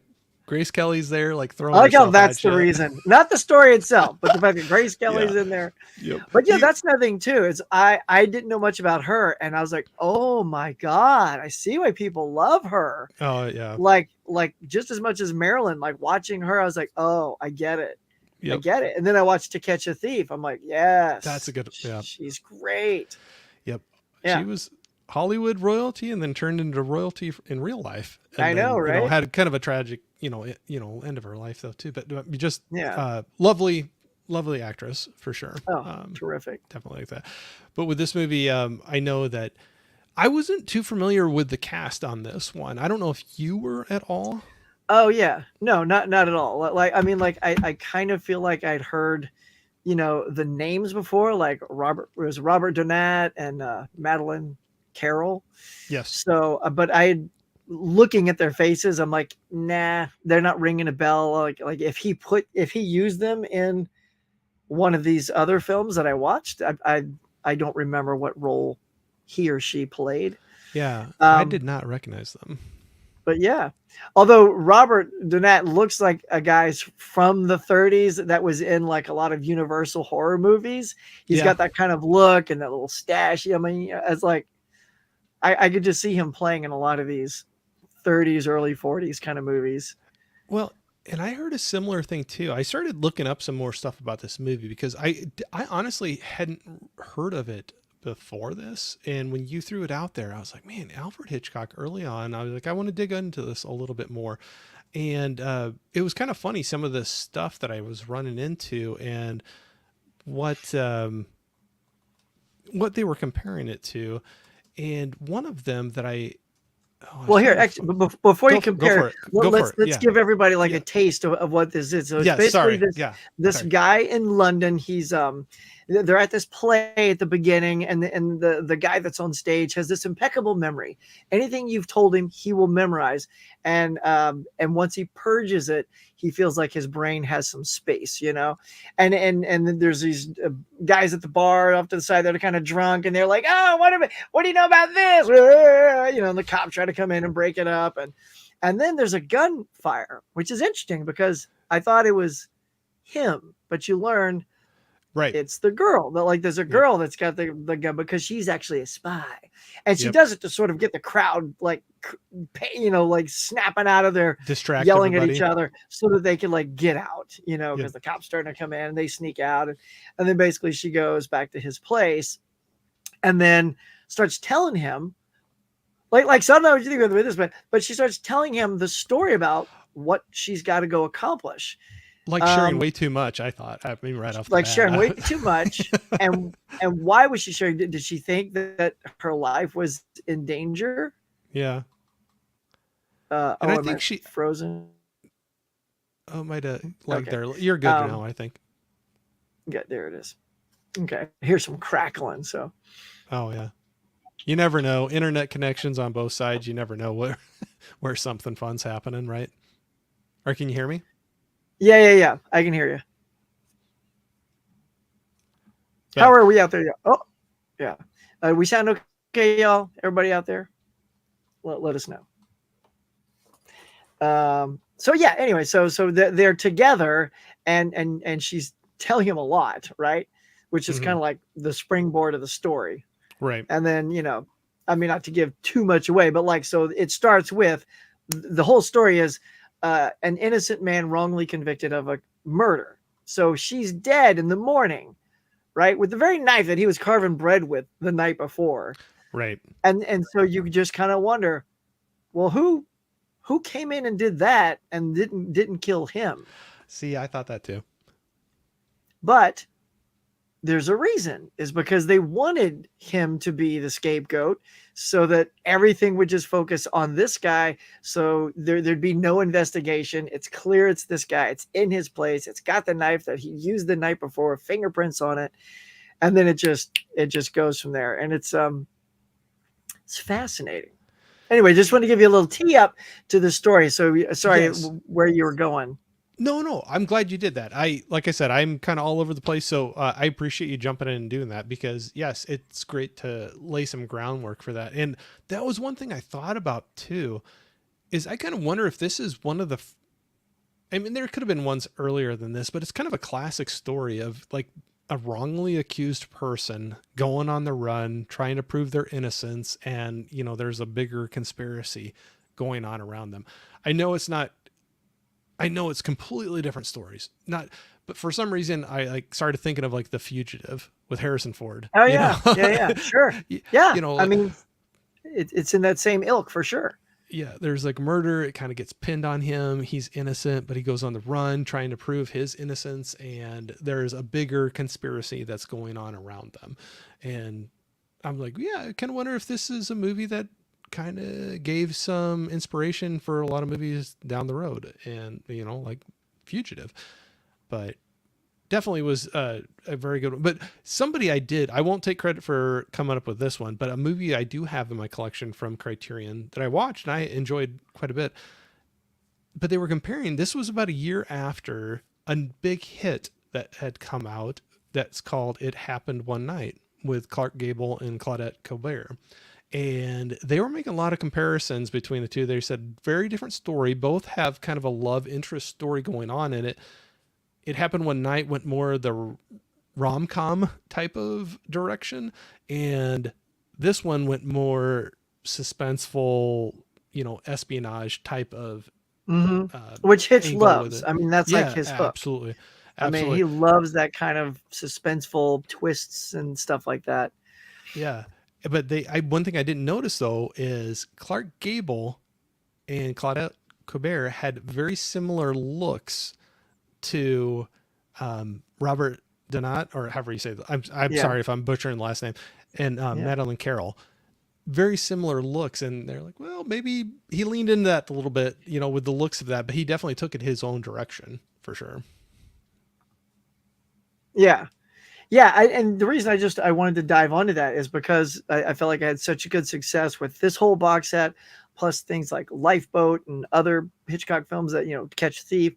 Those were all great too. And this one though is a little bit earlier, so I wasn't sure, like, is this going to have that same sort of secret sauce that I've enjoyed in all the other ones? And it definitely has a little earlier Hitch feel to it, like Sabotage in this box set. Mm-hmm. You can tell it's a little bit early in his career, but I still enjoyed the film. I enjoyed the direction that it took. The cast, it's a good cast. I like the scenarios that they're put in, the wrongfully accused and how he's going to get out of it. And he kind of like, like he's on a train and the cops are on the train and they're trying to catch him. And the way he comes across Madeline's character is she's already on the train, and the only way is to get in her cabin and then start kissing her so that they'll walk by the cabin and go, oh, it's a love couple. That's not who we're looking for, because he's a single guy. And then of course they walk in anyway. Right. Excuse me, I don't know if you were saying. She goes, yeah, that's him right there. Just totally outs him. I was like, oh. He's like, but I thought that was interesting, because most movies, when you try that, they'll the girl plays along for some reason, but you Oh, know what I sure. mean? Like, okay, look, just do this. I'm sorry. And then they start kissing, and then he's like, so-and-so, blah, blah. And then they usually roll with it and the people go on. But the And she's fact like, she's nah, like, no, this a-hole just started nah. macking on me. Get him. And Yeah. he's like, and then he This is the jumps out the weirdo you're looking side for. door. Yeah, exactly.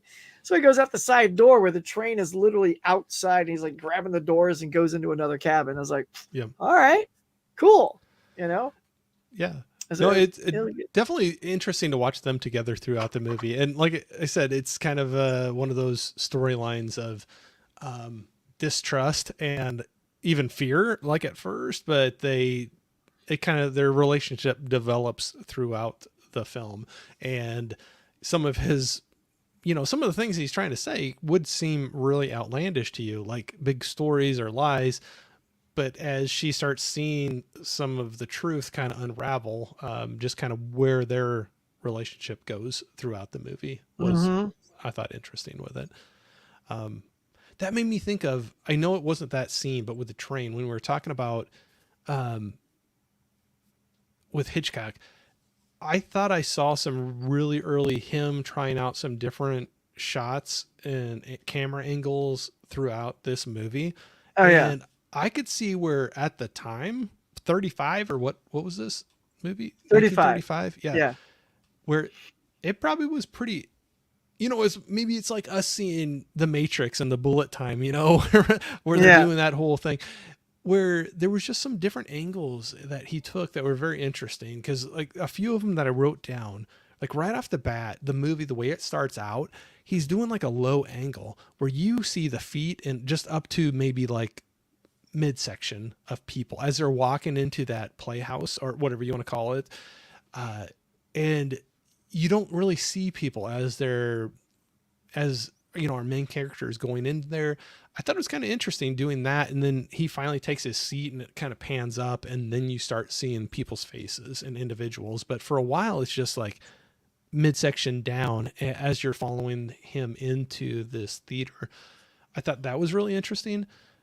I thought there was a scene when you were talking about the train where he was, before that scene with her, he was with two other gentlemen that were across from him. And I think it was where they had made a stop and they got a new, oh, here, paperboy, I want a paper. And it had like, oh, there's a big story. Somebody got killed, Yeah. And first of all, he has a bad poker face. I'll just say that. And I know they probably wanted he was like, He's like looking at the paper like, that's me. Yeah. You always see that meme of the ground squirrel that gets the big eyes, like zooms in. Dun, Like, dun, dun. dun, dun. Yeah, it looks like that. But they start talking about that. And there was one point he asked if he could read the newspaper. And it was just a different perspective where it was like a point of view, him looking towards the guy, giving him the paper. And some's out of focus and in focus. And it kind of comes in as he's grabbing the paper and bringing it towards, and then it flips back to him.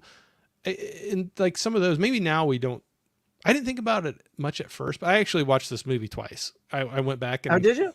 Yeah, I went back and like looked through it. Last night I did watch it. I was a little tired. I did get through the whole thing, but I started it a lot later than I thought I was going to. So today I went back through it just to make sure, but that was one that popped out at me too. And then there was a scene where they were, when they were racing through the countryside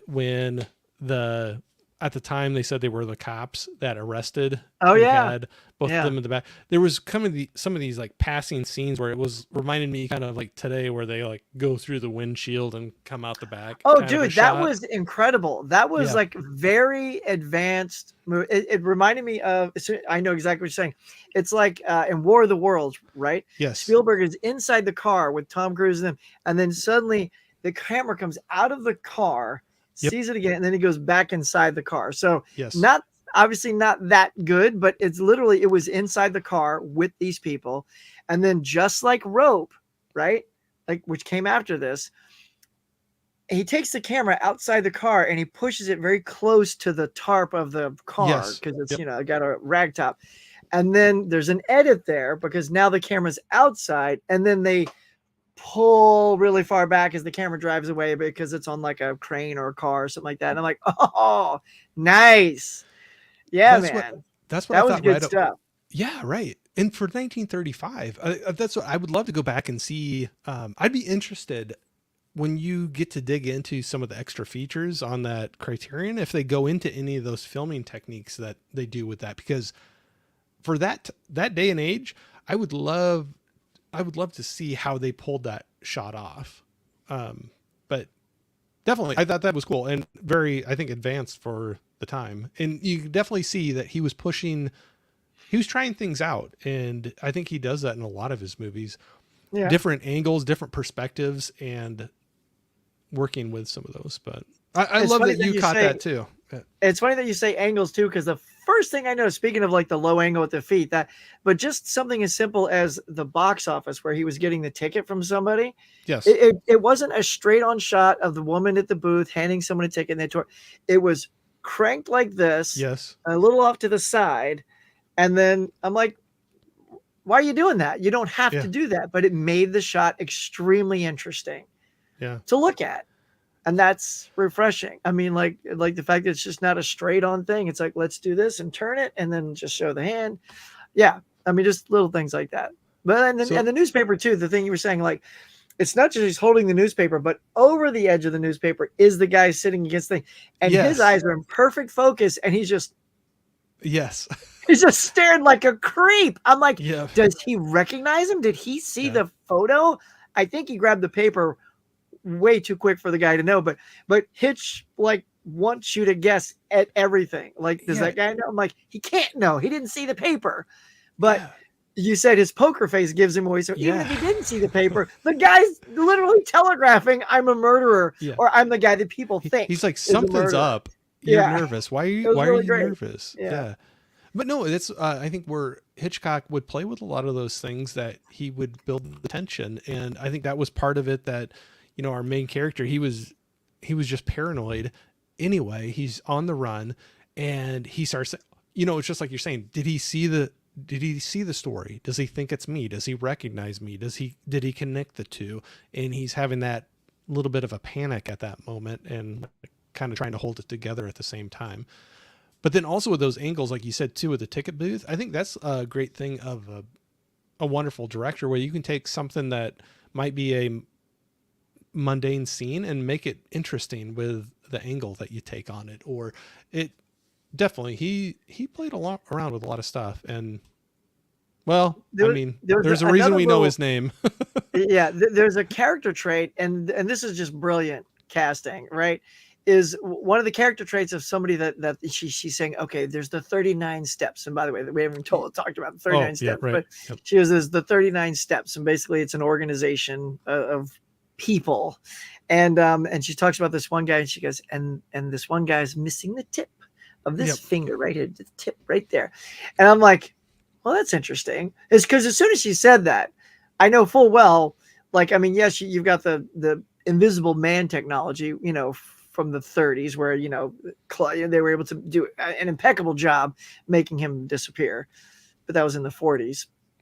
But still, I'm like, how they're going to hire somebody without a finger? Like, as soon as they said that, right? And then, of course, there's an actor who holds up his hand, and it genuinely appears that he's missing a finger. Right. So I'm like, okay. So what are the odds you're casting only people missing a finger for this role? I think it's very slim. I think people may have come in, and maybe this one actor had a particular, you know, physical attribute that Hitch thought was brilliant to go, you know what, you're a good actor. And now I'm going to change the gimmick that I wrote originally, and I'm going to make that the gimmick. Because it was perfect. Because like the guy legit has the tip of his finger missing. I'm like, all right. Like, how do you write that into the script and know you're going to find somebody with that physical attribute? Right. But then if you run into that could be that little telltale sign where you have that moment where you have those moments of like, oh, it's you, you know, like you see that, and that little telltale sign that's the bad person we're talking about, and it gives them away. But yeah, no, I don't know. It'd be kind of curious if that was what he set off for, or if it, like you said, they're doing casting and that'd be perfect. That's just weird. That's how my brain works when I start seeing old movies like that, and he throws out a tick like that. I'm like, like instantly I thought I'm going to see an actor missing a finger. Right. Right. Yeah, it's just kind of cool. And yeah, and the chemistry, we'll get to the chemistry too between the two leads. I thought it's very much like, I mean, like any movie, like this just popped in my head. Like, say, take 6 Days, 7 Nights, and Harrison Ford, right? They are like this. She doesn't like him at all. He's just this, bombastic pilot. I've been with you. I've flown with you twice, and you crashed half the time. Yeah. Right. So he's got 50% flying rate with her, and they don't really click romantically until later. And it's like this is that kind of film where Correct. that she's not on board with this guy. He forced himself on her, but for a good, for a reason to sort of protect himself. But then she's, and then it just kind of, keeps going when they get handcuffed together. Yeah. It's how do they deal with each other during that time? And how much does she go along with it, thinking that he's also got a gun? You know what I mean? Like he also just say, look, and he puts his hand in his pocket, if you get out of line, I'm going to shoot you. Yes. So she doesn't know if that's legit. So, she plays along until she, like you said, she, it's kind of does her hand super small and pulls out. Correct. And then starts hearing some things that start leading back to maybe he's not lying. He was saying, yeah. Yeah. Right. And her attitude kind of changing with it, but I thought they did well together. I thought there was good chemistry between them, but it is interesting watching movies from that far separated from where we are right now. So when you look at some of the comedy that they mix into it, or the suspense, or the uncomfortable situations of like a 1935 to now, it definitely does have a different twist to it. And I love going back and watching it. It's interesting to watch, but that's the thing where, that was a pretty big deal. Like even laying down in bed together to sleep for that night, cause they were handcuffed together, where she was like, no, this isn't happening, just sleeping. Yeah. Anyway, there was just little things like that. I was like, oh, that's cute. Well, now, so have you seen a lot of other Hitchcock movies? Well, I've seen some, I won't say a lot, but so Vertigo, Psycho, Rear Window, which one's Sabotage? North by Northwest? I have not seen North by Northwest yet. Sabotage I saw, now I'm blanking. There was a few of them I was starting to dig through on those two first box sets, but I have not gotten through all of them yet. Yeah.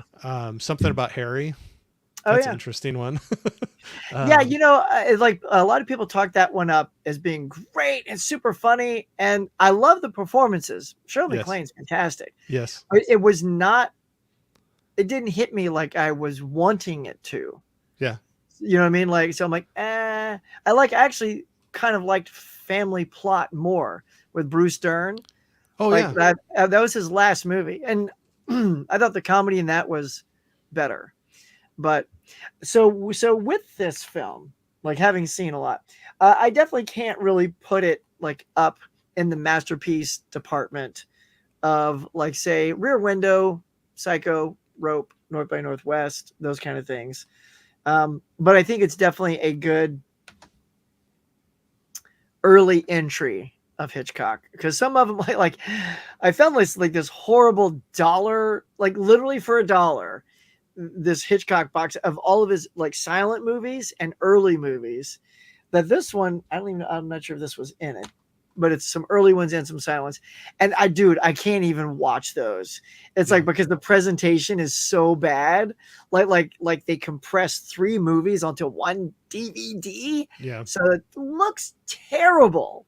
Like, and visually, that's one of the things for me enjoying a film. If it's garbage, I just can't, especially when I'm trying to enjoy a Hitchcock film.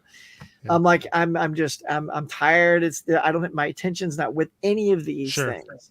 So that's why I was hoping this would be closer to this stuff and not that pixelated garbage. So Correct. yeah, it was good. I was going to correct myself. I think I said something about Harry, but The Trouble with Harry. I think I think I said the title wrong, so somebody will correct me. I'm for sure on that. I knew what you meant. And then To Catch a Thief, we were talking about earlier too. That was great.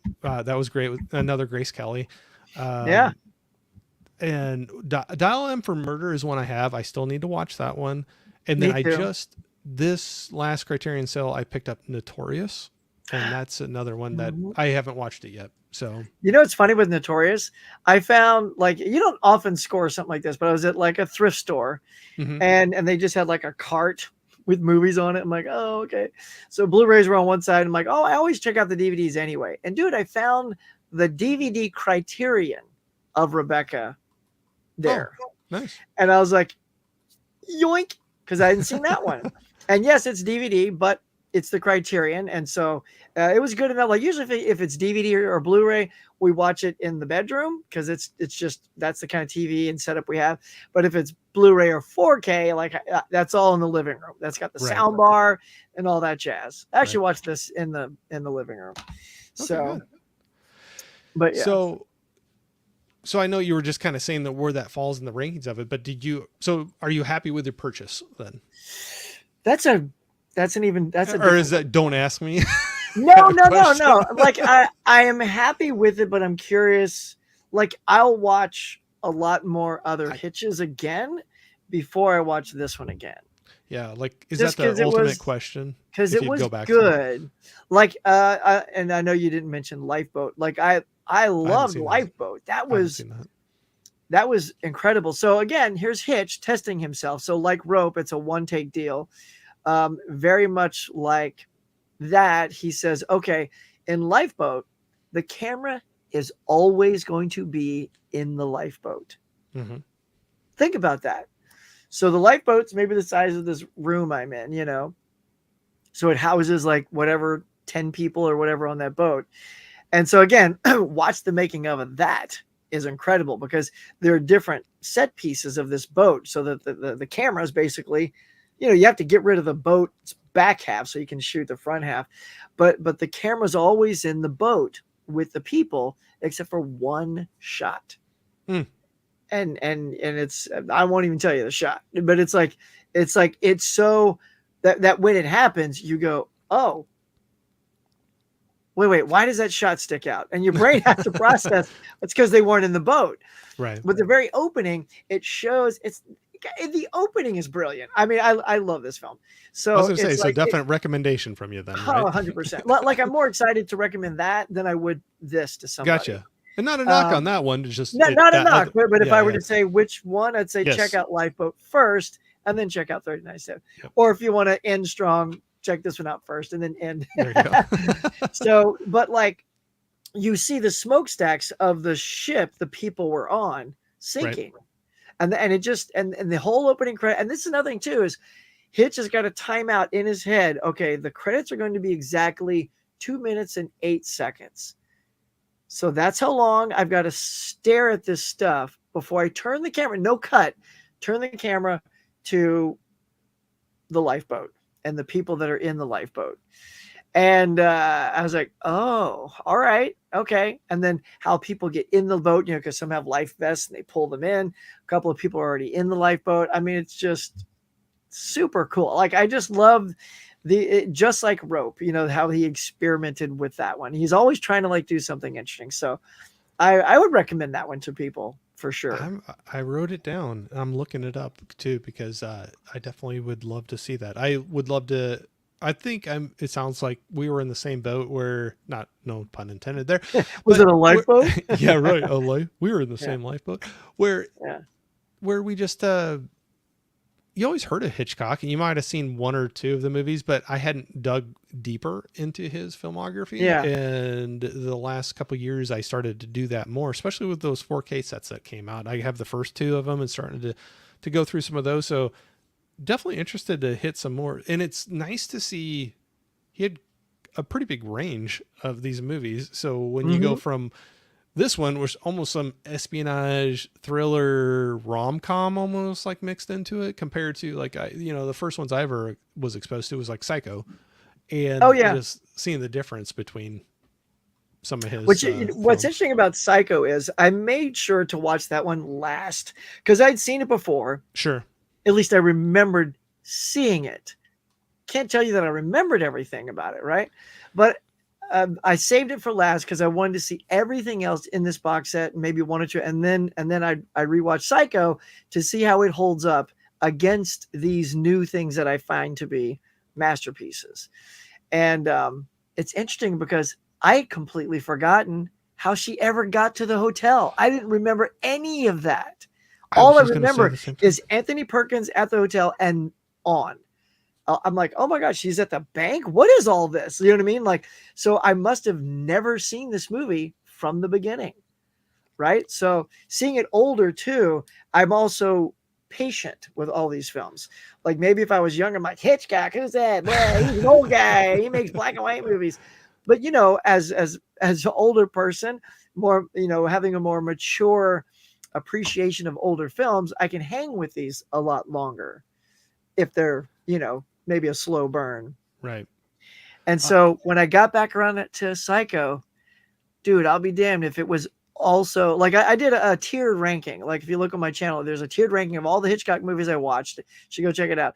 And Psycho landed right back in that masterpiece. I felt like it wasn't overhyped. You know, like people say like overhyped. You know, I always say this 2001's way overhyped. I'm not a fan of that movie. Right. But like Psycho 100% is worth the hype, sticks the landing, and is worthy of that title. And I was like, yep, that was pretty freaking good. And Perkins, oh my God, Perkins is so great. Like he's beyond great. Like I don't know how he didn't get an Oscar for that. Like that final scene, just watching him play that. Yeah. I'm right there with you though too. Like I completely forgot about the whole first part. Well, I don't know if it's the first part of the movie, but that before she gets to the hotel part of the movie, I was the exact same. I was about ready to say that exact same thing. Like I completely forgot about all, because I was watching it. I'm like, this is not what I'm remembering. Yeah. And how she's stealing the money. And on the run. Oh, and that's why she goes to the hotel. I'm like, oh, this kind of, but I kind of liked learning this new thing I'd completely forgotten about. And also too, watching things like The Birds. And all of his stuff. So like Tula Bankhead is in Lifeboat, and you've got Grace Kelly, and you've got, you know, all these great leading women in his thing. And The Birds, Tippi Hedren, is that the one in Birds? I believe that's right. Yes. Right. I mean, she is so good. I mean, let's just see. I just want to see what year that 1963. 60? Yeah, I was going to say 60. But and you were right with Tippi Hedren. Yeah, there it is. So 60. Yeah. So just, you know, she was a boss in this thing. What I love, and this is going to sound totally simplistic, but so she goes to this pier and there's a boat there. And she just gets in the boat, masters the boat, and takes the boat across the way. And I'm like, wow. Like I would just like back in the day. It's remember there's a lot of damsels in distress. Correct. Yep. And and the guy's got to come save her. The guy's got to get in the boat and show how to drive. She was so like, she's one of these like powerful women, you know, characters that he's got in all of his films that just does her own thing.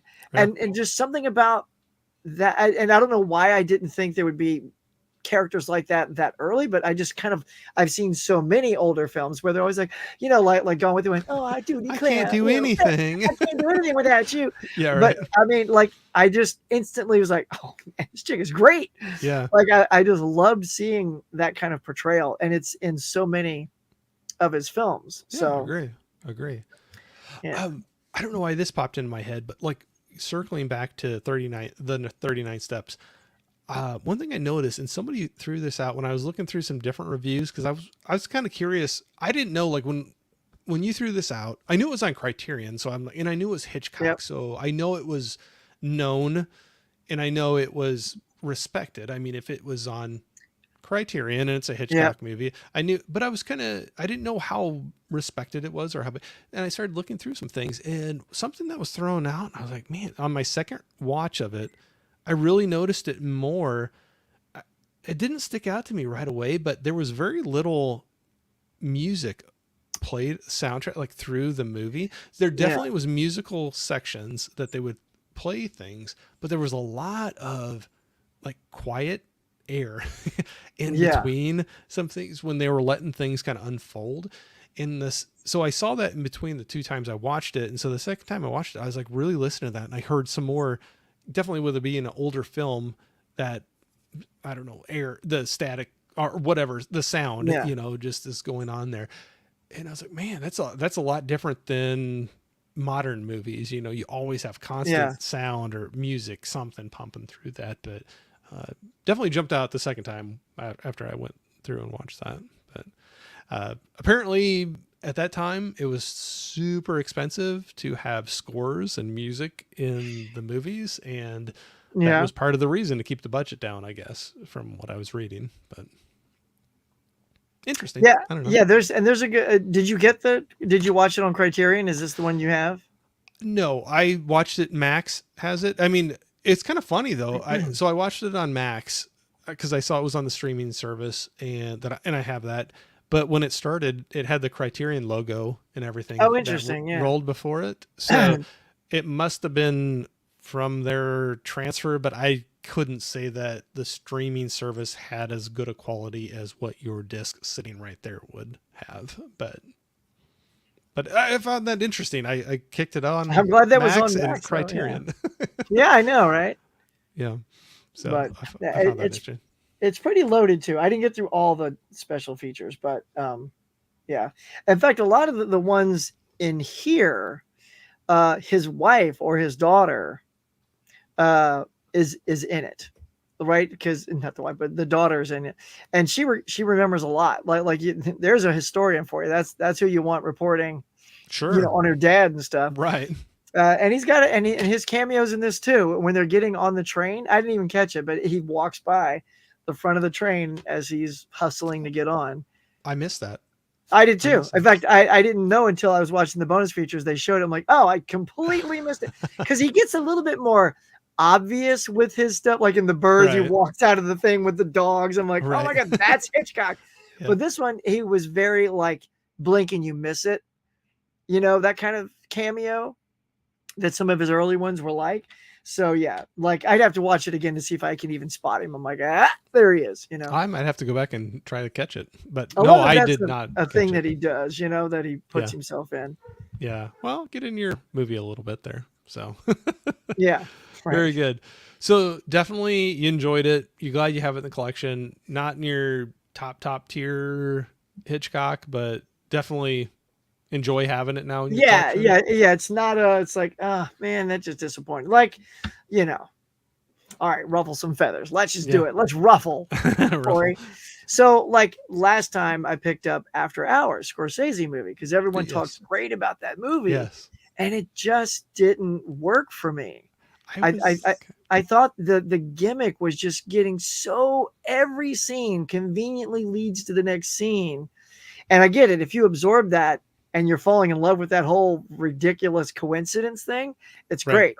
But I was getting frustrated. Like his money flies out the window. I'm like, what idiot would put his $20 bill on a tray with the window down, knowing full well that it will blow out the window? It's that kind of stupidity that just it just gets to me. Yeah. So the little things like that. It's like, okay, if he just would have like lost it somehow, like took it out like he was trying to get it, and the guy stopped the car real fast and then the thing went out. Right. Cool. But to just put like window down, window blown, and it just flies right out. I'm like, yeah. Like, here we go. So yeah, things like that's kind of a one and done. That's one I wish I loved more. Scorsese's another guy that last year, that was my thing. Like this year, it's Billy Wilder. I gave myself 5 challenges for my channel, and that was to do the 52 movie a week, 52 week movie challenge. Yeah. To bring people in the industry onto my channel more. So I've already done one of those. I got another guy tomorrow night that's going to be on my channel. We'll talk about that maybe, hopefully. Super excited about that. Yeah. And then another one was to watch more movies of a filmography of someone I'm not that invested in or you haven't dug really deep knowledgeable of, like Hitchcock from last year. Right. And so it's Billy Wilder, and dude, let me tell you, I'm seeing some great movies from him too. I'm so excited. Like I'd love to talk about some of his stuff. Yeah, I'll be interested to see what you think of that, because there's a few that I have in my collection, but I know I definitely am not super deep. I know this is going off just a little bit, but there's, some of the big ones that I think I've gotten of his were like The Apartment and Some Like It Hot, and Yep. Oh, so one good. that one that I just purchased for a upcoming stream. I will have somebody, the movie that they picked out to watch was Sunset Boulevard. So that was one Oh of my God, that is so good. so that's a first time. That'll be a first time watch for me on that one. I So, wish we'd have watched that. well, it Not was that this funny. wasn't good, but It that was was. funny because she was like, "Oh man, we're gonna have so much to talk about if you've never seen that before." Oh And I'm yeah. like, I've never seen it. I've never seen And it. So again, that's one of the things from the 52-week thing I hadn't seen, and so that fell into that, and it also ticked off a Billy Wilder thing all in 1 week. I was like, oh, this is one great. of my blind buys from, and I know, sorry, I'm going off, but one of my blind buys, I think it was him. One of the earlier blind buys on Criterion was Ace in the Hole. What is So that? I don't know that one. that one is Yeah, it's Brian. Douglas, Kirk Douglas, Yeah. early. I'm trying to look it up here quick. And Brian says 19 52 movies in a week is a lot. Yeah, yeah, I misspoke. that's all right. Yeah, Kirk Douglas, 1951. That one is very good, and I think it still hits today. It's kind of like a cynical look of news reporting and spins people put on for sales or now clicks, but it's worth a watch. If you can find it, definitely streaming, definitely give it a watch. It's a good one for sure. So Ace in the Hole. Ace in the Hole with Kirk Douglas from 1953. Yep. Okay. Yeah, That was a good one. Cover. Oh, and that's Billy Wilder. Yeah. Oh, I wasn't sure why that came up, so you didn't say. Oh, sorry, I Billy didn't. Wilder. No, I was trying to throw out more that I could think of that were his. So sorry, I didn't connect that really well. But yeah, no, that's one great. of his. Because another one I picked up during the Kino sale, I always call it like Irma La Douche, or is that? I don't know what's that called. one? Irma La Douche. I don't know that one. Irma, IRMA, La Douche, like DOUCE. It looks like Irma La Douche. But that's one I just picked up because it was like $9.99. I'm like, that's Billy Wilder. Let's go. I'm loving a lot of his stuff. The apartment was fantastic. Yes. Some Like It Hot. Talk about another gem. When I finished that, you can ask my wife. I was just like I was literally beside myself how good that was. I'm like, that was amazing. Like, I love seeing older films that just take my breath away. I'm like, I got to get that on 4K. So instantly I got it on 4K. Instantly I got The Apartment on 4K. It's like, let's go. 12 Angry Men. Oh my God. Masterpiece. No, Ace in the Hole for sure, I would say is worth, like, even if you could find it to rent or stream, if you don't want to buy it, like that'd be if you're doing Billy Wilder, I think that'd be a great one to throw in there. And then an earlier Criterion one that I grabbed was Double Indemnity. That's I just picked that up. I was going to recommend that one too. Have you seen that? Yes. Yep. That's a good one. Yep. Okay. So yeah, because it was between, because that's the other one I bought, because Risky Business is the third, but I've seen that one, so it was between this or that. So I think all of those would have been good choices. So yeah, that's a great director to jump into. There's a few more that I definitely could take a look at. I watched Fortune Cookie with Martin not Martin Landau, Jack Lemmon, and Walter Matthau. There you go. Okay. Yep. So pre-Odd Couple, they're pairing up, and that was good. Not as good as like Some Like It Hot or The Apartment or some other ones I've seen. Oh man, Sunset Boulevard. Dude, you're gonna love that. Oh, I was gonna say they had a pretty. I mean, it's just a basic Blu-ray off of Amazon, but when we started talking about it with, so it'll be not like spoiler, but Stephanie from Movie Chatter, I'll have on. Oh yeah, I love her. Yeah, I just watched her guilty pleasure video last night. Oh, she has so many great recommendations I've gotten from her. But yeah, so in the future here, September, I will have her on the channel, and that was one that she threw out, and I've never seen it. She was like, "Oh, I can't wait for you to watch that. There's so much to talk about." So I did buy it because it was a pretty reasonable price on Amazon. It's just a regular Blu-ray, but like, I Yeah. don't care. I get to see the movie, Well, and I mean, not it's a really. It's classic. 25. It's $25 for the Blu-ray. Oh, I think I got it less than that. Did you? Because I have it in my wish. Let me look. I build wish lists all the time, and it's always over $20. In fact, I was hoping during Prime Day it would be under 20, Let me but look every what time I look at it, it fluctuates 22 to 25. I'm like, oh, that's got to drop in price. I And don't it's think not even a criterion, it's just a No, standard, right. right? Like, what are you seeing it at? 1287. What? Wait a minute. Hold on. 1287 is what I bought it for. I think that's what it was. Sunset Boulevard Blu-ray. That's a great price. See, I'm looking at it right here. It's $25.99. Oh, I just brought it up. Is that ships and sold by Amazon? Because see, there's $12.87, but when I click that, I think that's going to say DVD. Let's see. Interesting. Well, hold on. Let's see. Sorry, y'all. We're looking at this. Yeah. Come shopping with us. That's Come weird. shopping with us. That's right. I know. You're right, though. It's funny because the other one that I have in my wish list is always at $25.99. I am literally looking at a different, maybe it's a different seller. Maybe. But it's $12.87, dude. Add to cart. Boom. Done. Mine was ships and sold by Amazon. But when she said that, I'm like, I don't have that. I don't know where it's at. And I was like, she was like, well, it's usually pretty reasonable on Amazon. And I went out there and I was like, oh, yeah, under $13. I can do that. I wonder if it's something, because on the same display, it says Blu-ray's $12.87, DVD's $10, multi-format is $25.99. But the picture doesn't show it as a multi-format. Like, it doesn't show Blu-ray, DVD, digital version. So it's like, see, that's what I hate about them not using proper images for what they're selling. So yeah, for some reason, I agree with you. There is the one right there that says, I see that right now. Yeah, $25.99. Yep. Because I never saw the $12. Sorry, y'all were talking about. Yeah, right. Well, what we're trying to tell y'all is Sunset Boulevard's cheap, and you should go get it. You should go buy it. The movie's friggin' awesome. Watch it. Oh my God, and Gloria Swanson's ridiculous in that movie. So speaking of like us going off on these things, we got Bob jumping in and saying you're all going to be live at 1 a.m. in the morning. Corey breaking a record. Like, that's right. Hunker down, Bob. Hunker down. We're going for it. I would never do that to Huck, but anyway, no, but that's what's fun about talking about these things, where there's so many times where you'll run into new movies to write down and check out, or like that, like, oh, I didn't know that was more, because I'm like with you too, like 25 for a Blu-ray and it's nothing special. I'm like, I'm not dropping that on a Blu-ray. Honestly, yeah, that's one I just kept going, why? Because again, it didn't say multi when I found it. It just said Blu-ray, so I added it to my wish list. I'm like, come on, drop in price. But like, why is that not a criterion? Why is that not like a Kino or 4K? I mean, $25.99, I'd pay that if it was a loaded special, because that thing was so good. And I stream like when I'm doing the 52-week movie challenge. Let's get it out right this time.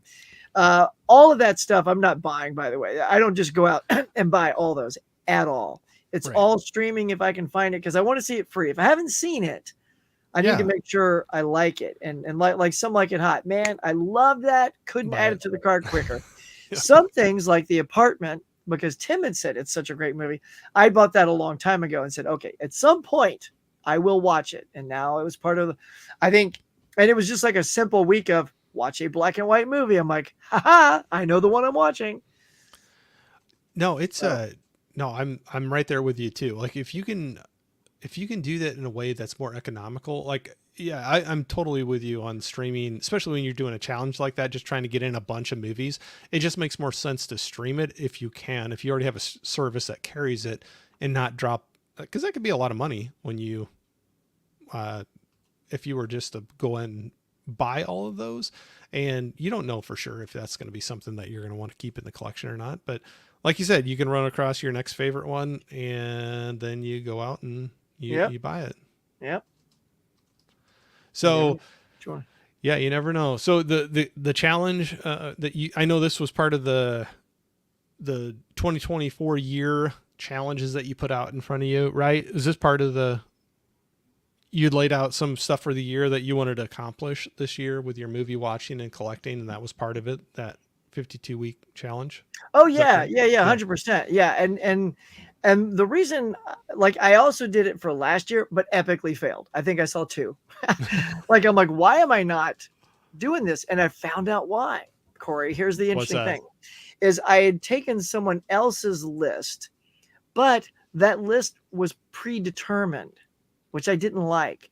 Like, Hmm. so all the weeks were like, watch a black and white movie, or watch a movie from the 50s, or watch something with Harrison Ford.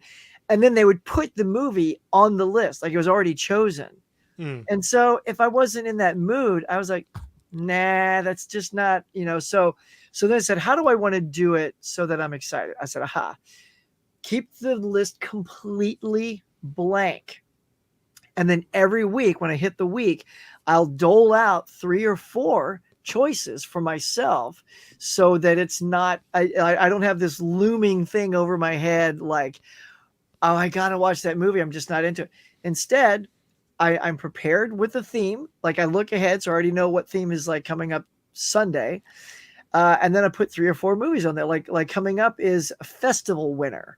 Okay. So I put all these different festival winners, and again, all movies I haven't seen, and one of them is Whiplash, Oh, which nice. I've never seen. Oh, So I kind of circle the one I'm more excited about. Sometimes it's just a one and done. Like if it's, I just know I'm going to watch this one, that's the one I put, because I've never seen it. right. But here we go. So now Whiplash is coming up. So I'm excited to know that that's what's coming for me, because I picked it. It's a movie I haven't seen, and that's how I am acing it. I'm 52-week challenge, and I haven't missed a week yet.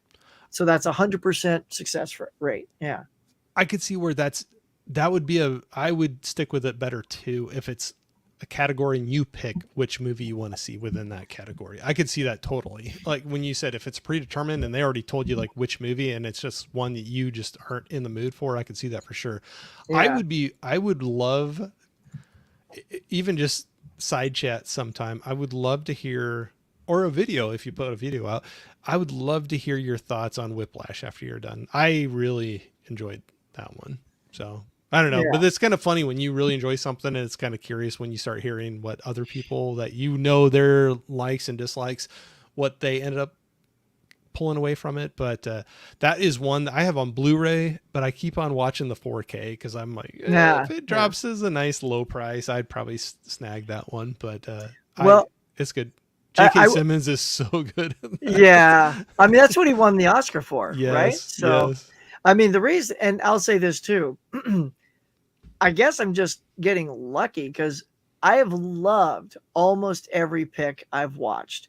Yeah. Like a couple of weeks ago, it was a strong female. You talk about the strong female leads and Hitchcock stuff. A movie I hadn't seen was Fried Green Tomatoes, Oh, nice. with Yeah. tons of like strong women in that Yeah. thing. Take your pick. Loved it. Absolutely loved that movie. And the first one was an Oscar winner. Like week 1, and I watched No Country for Old Men because I'd never Oh, seen it. yeah. I'm like, everyone says it's great. And that's the challenge for myself. Find something like those things that everybody says is good, and just go for it. Love that. I'm like, oh my God, 4 stars, 4 stars. I mean, everything has been 3 to 4 stars and some 5 stars this whole time. And the only thing I think I've given 2 stars to was Barbarella. It said, watch a B movie. Oh, I haven't seen that one ever. I'm just like this. I'm like, it's everything that's wrong. I know people, it's a cult classic and all Right. that. And I have the box from Arrow. It's a beautiful box, right? Yeah. But it's everything wrong with science fiction. Like, I like smart science fiction. That's why I like Star Trek. It's a smart science fiction. It's not just pew pew lasers, like Star Wars is sort of the epic adventure. Like it's having fun time. Star Trek is a little bit more cerebral and character driven. So they're both great. Barbarella does neither. It's like, I mean, I don't know. I'm trying to find something like costumes are interesting. Sets are a little over the top. The story is god awful. It's just like characters are terrible. You know what I mean? So I'm like, I have to be honest, and like that's a 2. That's a 2. I'll give it 2 stars for Jane Fonda giving it her all. Yeah. Well, apparently like a lot of her all at the beginning, right? I know. I haven't seen it, right? Dude, I was watching the making of on that, and she had to get totally drunk to do that. Like, and that was her husband. Her husband was the director. And he's like, come on, loosen up, Jane. So she's getting drinking, and now she's totally butt naked. I'm like, wow, Jane Fonda's like butt ass naked. I would have a hard time. So props to anybody that is comfortable enough to do something like that. I couldn't do Yeah. it. And that's not a judgment on them. I'm uncomfortable enough with Yeah, I myself. know. I'm like, I know. no, I'm good.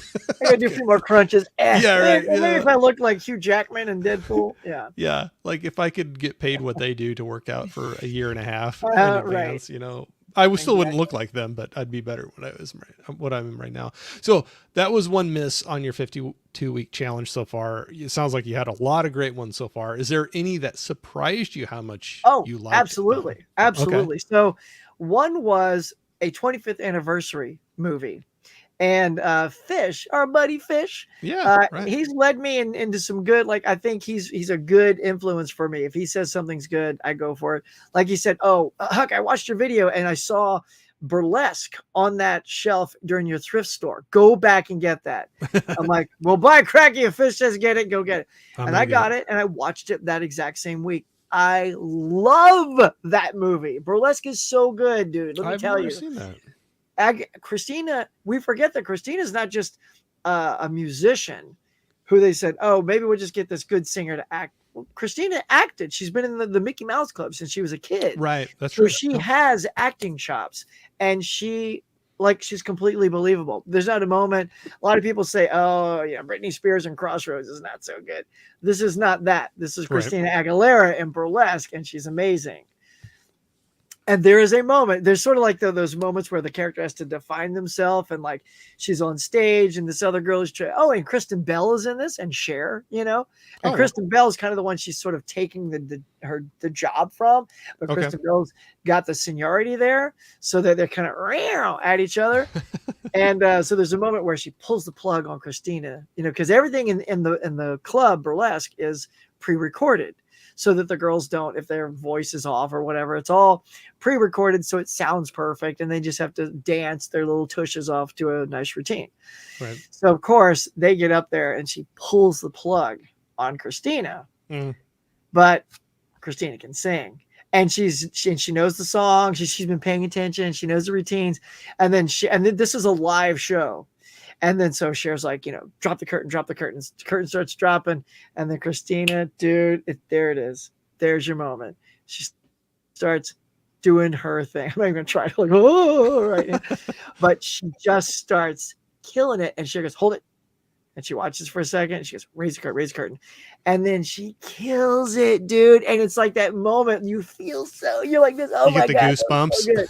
Yeah, that was good. So sorry, that was a tangent. Told you we were going to be tangent. I do that all the time. Yeah, it's good. Because it was a fish thing. So that led me to Drop Dead Gorgeous, right? So there's a movie with Drop Dead Gorgeous. It's got Kirstie Alley, Denise Richards, and a couple of others. There's another girl in I'm totally blanking on. But it was so good. Like, I had such a great time. That one, honestly, I thought was going to be like, it's all right. It's a 2.5. I gave it 4 stars. I give 4 stars because it was so hilarious. It's like these girls trying to like do a pageant, right? And win the pageant. And of course, Kirstie Alley's the rich one and she's the boss, and her daughter's like hot because it's Denise Richards. And of course she's going to win. And like the other girls got to like fight to win, do better. And then some of the things that people do, like you have to have a skill. So some people tap dance or they sing or yeah. That thing. So this one girl, oh my God, was it Brittany Murphy? I feel like it's probably Brittany Murphy. Might be wrong. But her thing is she starts acting out, kid you not, Soylent Green. Oh, nice. Just let that sink in. Yeah. Let that sink in. And that's all I'm going to tell you. And it's hilarious. I got to watch this now. I'm watching it now. I'm in. This is so insane. Like, who would write that? It's like, okay. First of all, the actor, I'm sure you don't even know this movie, but you need to go watch it because you're going to be acting scenes of Soylent Green. And dude, it's just uncontrollable laughter. And it's like, wow, that was really freaking good. That's funny. So I just looked it up. I would say that's one of the biggest surprises. That jumped out at because the others so far have been living up to hype. Okay. Right? Yeah. Like I saw The Fighter. I'd never seen The Fighter. Oh my God. Like 5 stars. It was like so amazing. But Drop Dead Gorgeous is one that's like, I'll see this because it's the 25th anniversary. My other option was Varsity Blues, but I have seen that, so it goes against my haven't seen it yet. Yeah. So let's Get do something Drop new Dead in. Gorgeous. Get something new in. Totally happy with that purchase. Yeah. I was just looking that one up. I have not seen it before, but I have seen this picture or a clip or something. But they have a picture of Denise Yeah. Richards with Yeah. like Mount Rushmore attached to her head. Oh, to her Like, head. Yeah. yeah, like on the Yeah. thing. And I was like, I know I've seen that before. So yeah, that looks interesting for sure. I'll have to look it up. That's a great cast. That's a great Yeah. cast too.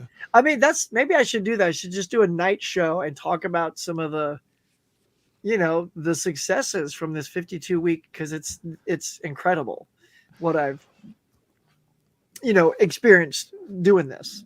I love hearing that too. When people come across like this, like it pushes you outside of, if you just sit down and you want to watch a movie tonight, and I'm not going to speak for you, but like sometimes I'll be like, oh yeah, I've seen this before, but it's a fun one. And I watch it again. Yeah. Comfort food. Yeah, absolutely.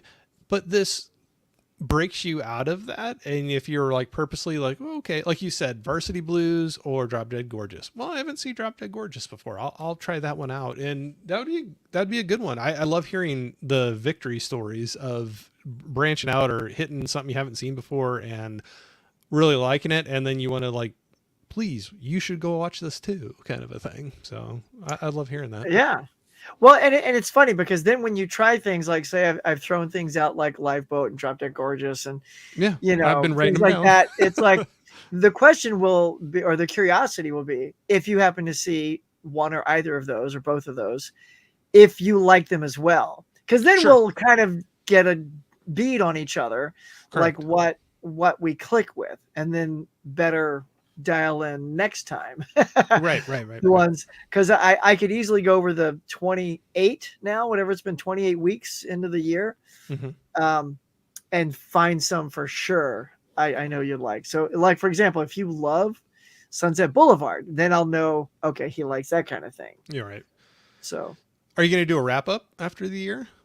Are you going to do anything? Anything I feel like I should. I mean, it's been such a great thing. It would almost be a disservice to not talk about it, Yeah. I meant to sort of do it at the halfway mark, but the year is flying by. Yeah, it really is. I was like, yeah, like what I should have done, and what I'll probably do next year is every month at the end of the month, do the 4 weeks that these are the 4 things that I watched in this month. And then, or if there's 5 weeks in a month, you know what I mean? So, and then I'll just do it monthly, so I can not only keep track of those 52 weeks, but also, mark them. Oh, for sure. Yeah, for sure. So no, this is great. Do you mind if I jump in the chat just real quick and just get on it? Just say hi real quick. Yeah, let's go say hey. I won't go run through everything, but we had some love. I know this is a long time ago, but Jane Doe was saying she was jealous of that Hitchcock set, I think, that you had pulled out. That was a it's a pretty thing. Look, I'm telling you. Look, just put it. Like, go. Corey, I don't know if you do this, but I'm such a wish list guy on Amazon. I have like no lie. I've got a 4K wish list, Blu-ray wish list, box set wish list, TV on DVD wish list, Star Trek wish list, and Saturday morning cartoons wish list. Right, and I just keep adding and adding to these things. So make a wish list, put this in there, and then just keep an eye when the sale hits. Yeah, because it's such a dumb thing I do every night. I just pull up my tablet, dude, and I just start looking at my wish list. And I go, nope, no sales. And I turn it off, and that's how I go to bed. I completely do the exact same thing. Very similar. We probably have some different lists, but I have a bunch of them going too. And yeah, I'll kind of wake up in the morning and flip through it a little bit. And then, like you said, like going to bed at night, I'll open it up and just flip through it and just see if there's any price drops or anything. But yeah, for sure. Here, for sure. Read some more. And I'm going to go grab my list off the wall. And so if I see another one, go for it. Yeah. I love seeing a lot of this. There's a lot of love for Rear Window. That is such a great movie. I know this has been a while ago, but and then Bob was saying 1917. Yeah, for the doing how they cut that together to do the faux one shot. Definitely pretty cool. And then Bob was saying, now I need to see Rope ASAP. Oh, Bob, so I need to see that too. Look, Rope, I would say, like, if you just want to see like great acting, and Jimmy Stewart's in it as well. Oh yeah. And that's one of Hitchcock's go-to. And the young actors that are kind of the leads in it, there's a lot of undertones. There's like so again, super early film. There's a homosexual undertone in that film, but they don't hit you over the head with it because back in that day, you can't really be Right, too right. obvious, Oh right? yeah, yeah, yeah. So it's very much understated. So if you kind of like know that, it's even more. It's super fascinating. Yeah, keep going there. Yeah, yeah. No, I'm just looking through there, but yeah, it's saying a lot of love for Bob was just leaving us and saying he's going to go watch Rope right now. So he said, "See us later." Go, Bob, go. And that was probably an hour ago. So sorry. Yeah, He might be about 2/3 of the way through the movie by almost now. done. Not really so soon. I need to watch a movie though. Yep. Did somebody say Grace Kelly? Heck yeah. Okay, but there's like some of those classic age actresses that are just like the classic, I don't know, you think Hollywood, and I don't know, when I see her I think Hollywood actress, Absolutely. I don't know her from anything, but she just had Yeah. that, the way she carried herself in the movies. I don't know, she's definitely one of them. But Audrey Hepburn for sure would be in there too. Bob Blondes. Blondes. Yeah. Vertigo, another classic. Absolutely. Look at Bob blushing. Yep. Dial M for Monaco is a must. Dial M for murder. Yeah. But, Monaco. okay. But, so she ended up being, we're talking about Grace Kelly. Was it Monaco? She ended up being the princess of, cause she married a prince of another Right. country. That sounds right. I don't almost remember. want to say it's Monaco, but yeah, she had a tragic end too. I think it was a car accident for her. Yeah, he does love blondes. Yep, absolutely. I don't believe I've ever watched Vertigo yet. Oh, you gotta. That's a classic to watch for sure. Not gonna say, I'm not gonna push it on somebody to say it's gonna be your favorite movie ever, but that's just one you need to watch, I think. But, can I tell you though, with Vertigo, if my honest opinion, that go one, there's I didn't put it in the masterpiece category. I know a lot of people do. I know it's a lot of people's favorite. It's just under that. It's under great, right? But it's just a little bit of the treatment of women in that one was a little like I'm really good about just watching a movie of its time. But there's also doing that and still finding that you're kind of being a dick to that woman. Like, he's not being pleasant. He's trying to make her something else. Yeah. Like you'll see. I don't want to give anything away, but everybody loved it. So I'm just saying, for me, a little bit of that took some of the shine off of it for me. Still a great film. Liked it a lot. Yeah, no, absolutely. That's where I can, even if I'm not saying I put that on an all-time like great classic like top list, but I really enjoyed it. But I see what you're saying, but also I can listen to somebody say like, well, this is why it doesn't stack up so high for me, and I can see what you're saying on that for sure. And yeah, super inventive camera work though. Great camera work. There's another super good, especially the Vertigo thing. Oh yeah, where he's playing around with a lot of things there for sure. But this was a long time ago. You're probably already gone bacon, but celebrating Pop's birthday, bro. I got to get running on the big TV though. Be back in the chat in a few. Well, I appreciate you. No, celebrate. Be with the family. That's more important for sure. For sure. Everybody was saying hi to each other. We had a few other people jump in here, but I fell behind so far. We had Brian in here saying hi to everybody. We had Steve in here, Excelsior Movie Review, saying, hey, everybody, how's it going, Corey and Huck? More likes, please. Doing good, my friend. I don't even know where we're at. I don't really look at it. Whatever people are doing. So we got 29 likes. I'd say that's all right.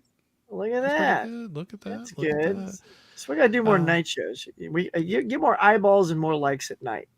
Well, and you can hit different people too. Like people have different schedules, or when you got people like, you have people jumping in from other countries too. That makes a difference too. So your morning one might help for one audience. Not saying all just overseas, but it's nice for them and some other people that maybe it just fits within their work schedule. Yeah, it's like 6 o'clock. It's dinner time. So they're like, it's the evening mug for them, right? Yeah. But like Mary, it was like 4 a.m. I'm like, I'm surprised she even was up to say hi. Yeah, right, She must be a night exactly. owl. Yeah. I know there's a bunch of them that are diehards. They're supporters. They'll jump out and do that. Steve was saying, I'm watching a special feature on Rebecca Criterion Blu-ray from 1973 where Tom Snyder is interviewing Hitchcock. Oh, cool. For Yeah, sure. it's a good stuff on that. Yeah. Got Trini in here saying hello. Oh, What's up, it wasn't Trini? popping up. Yeah, say what's up, fellas. Thanks, sir. I know that probably was a while ago, but we got Bonnie in here, Mama Blu-ray. Oh, hey, Mama Blue. You always got to love seeing her come in. She's so cool. Always. Always. When she Bonnie, comes into the mug, I get super excited. Bonnie, I don't know if you're still in here, but there was a couple of messages we had the other day, and I'm curious to follow up if you went through with something you were talking about. We'll just leave it at that. I don't want to give anything away if you haven't done it yet, but so I hope So you and Sue are still secretive. on talking terms. I'm just kidding.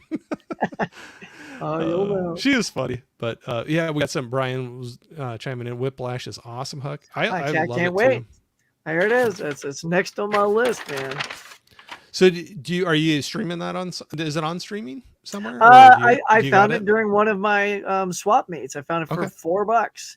So it's nice. It's in the collection on Blu-ray. So that's what I'll be watching it on. I'll tell you, that was $4 well spent for sure. I have a feeling I'm going to appreciate that one. I love J.K. Simmons.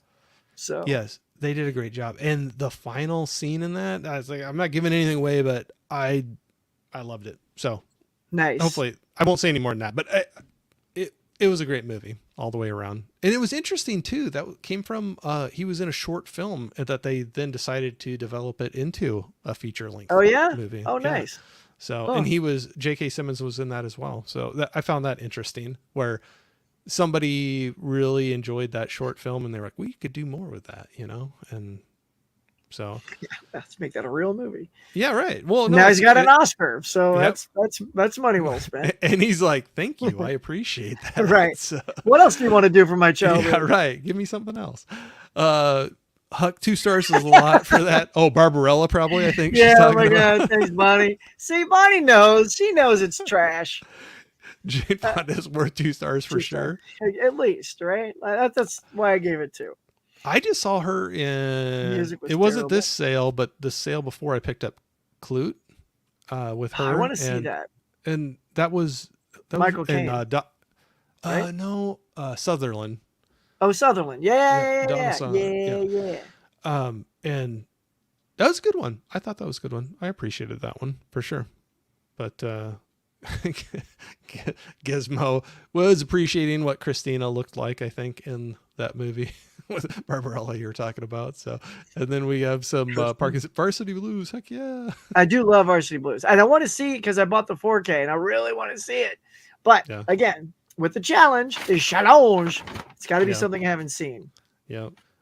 Johnny was saying Drop Dead Gorgeous was pretty good from what I remember. Yeah. Yeah. I haven't seen it, so I wrote it down. It was funny. I couldn't believe, and Becky watched it with me too. We looked at each other like, okay, is it wrong that we think it was really good? I'm like, I'm happy that it was really good. I thought it was just gonna be a good old 3-star, done, cool. I was like, and you ended up really liking it. That was pretty awesome. Yeah, it's fun to have surprises like that. Gizmo, I'm testing my AI to translate you guys to Norwegian in live time. You sound like 2 drunken Russians speaking Norwegian. Oh, okay. I start slurring our words and slurring in a weird accent like this. Yeah, I was gonna say, can we like really mess up your AI translation if we like go way off of our normal? Yeah. Steve was saying, I'm loving watching that Hitchcock box set right now. Most recently, I watched The Birds. Yeah, that's a good one. Birds is good. Prince, yeah, for sure. Prince was saying Akira or Ghost in the show. I think you asked me this before. I went with Ghost in the Shell. Well, yeah, I'll go Ghost in the Shell. So I'll be embarrassed and say now I have both in my collection, but I have not seen all of them all the way through. Ghost in the Shell, I saw part of it, but I have not seen the full movie. But yep, for sure. Gizmo is chiming in saying Ghost in the Shell is amazing. Yeah, but you're putting it up against one of the best films ever made, so he must be a big fan of Akira. Maybe give that one a rewatch. Yeah, it's been a while since I've seen both. I haven't seen it, so I have it now. I need to give it a watch. Um, Gizmo's always got to give me a hard time. He goes, I gave you 22 likes with all my fake accounts, Corey. And it's called love. Wow. I appreciate Gizmo. that. Yeah. Bravo. Yeah. Yep, absolutely. Prince was saying, what's your favorite find from a thrift store, Huck? Do you have something you remember that you were like, oh, that was a... I mean, so many things are just like, $4, and then You're like, it's okay. but I haven't been one of those lucky people that scored like a sweet ass box set or, something like that. I don't think I've scored something like in that regard. Yeah. So yeah, so I don't know what. Was there's just a bunch of good ones, yeah. but there's nothing. I don't think I have one that's like, oh wow, I would just be picking a good movie. Yeah. But I haven't found anything that's like, oh dang, I can't believe that was here. This is like $50 on eBay, and I found it for $4. Oh, well, I will say this, because this was hard to come by. I did come across a Hollow Man on Blu-ray. Oh, and nice. I got super excited because I thought that was hard to come by. Yeah. So I was like, and it's funny because, and it happened when a dude was digging through the same tub. I'm like, excuse me, I was digging first. Did you knock him over to the side? And then almost, man, I was like, look, is that Barbara Streisand? Yeah, right. So as it one was lifted up, it slid out. I went, hey, like that. The guy's like, huh? I'm like, yeah, I know. Get out of here. Too slow. So I don't know. Funny. For some reason, I thought Hollow Man was this grail.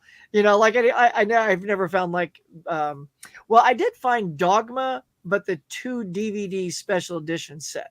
So not the Blu-ray, but I did find that for $1. So nice. So that's kind of a nice find. It's not the Blu-ray, but it's a super loaded DVD edition. So that was kind of absolutely, absolutely. Yeah. Yeah, I can't think of anything that I found that was like super crazy, but just like what you said, I think it's more like, oh, that's a really good movie, and I like having that in the collection now. But it wasn't like it's like, oh, I got it for $2 or $4 instead of 12 or 15, or something. Yeah. But, which I'll take it. I have no problem doing that. So the Rebecca Criterion for $1. That was good. Oh, nice. Yeah. DVD though, but still good. Well, you still watch the movie, right? I did. It's really good. So with your Whiplash that you said you got for $4 or whatever it was that a find in your? It was a swap meet. Yeah. Swap meet. In fact, it was.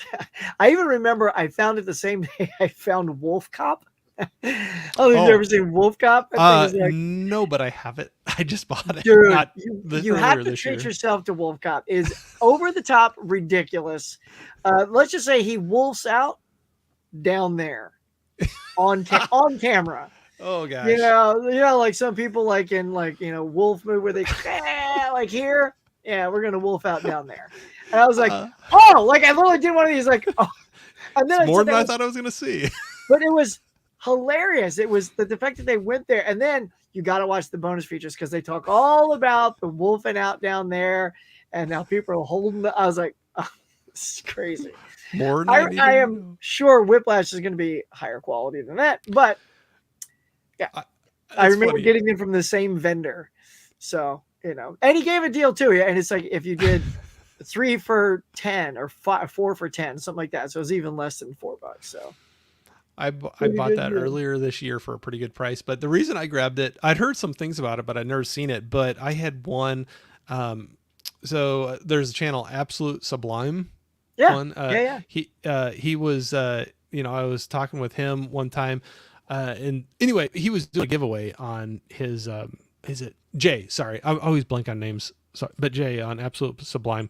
He was doing a giveaway of like a pack of movies, and he was like, these ones I don't need. Anyway, I won it, and he sent it to me, and one of them that was in there was Wolf Cop 2, the second one.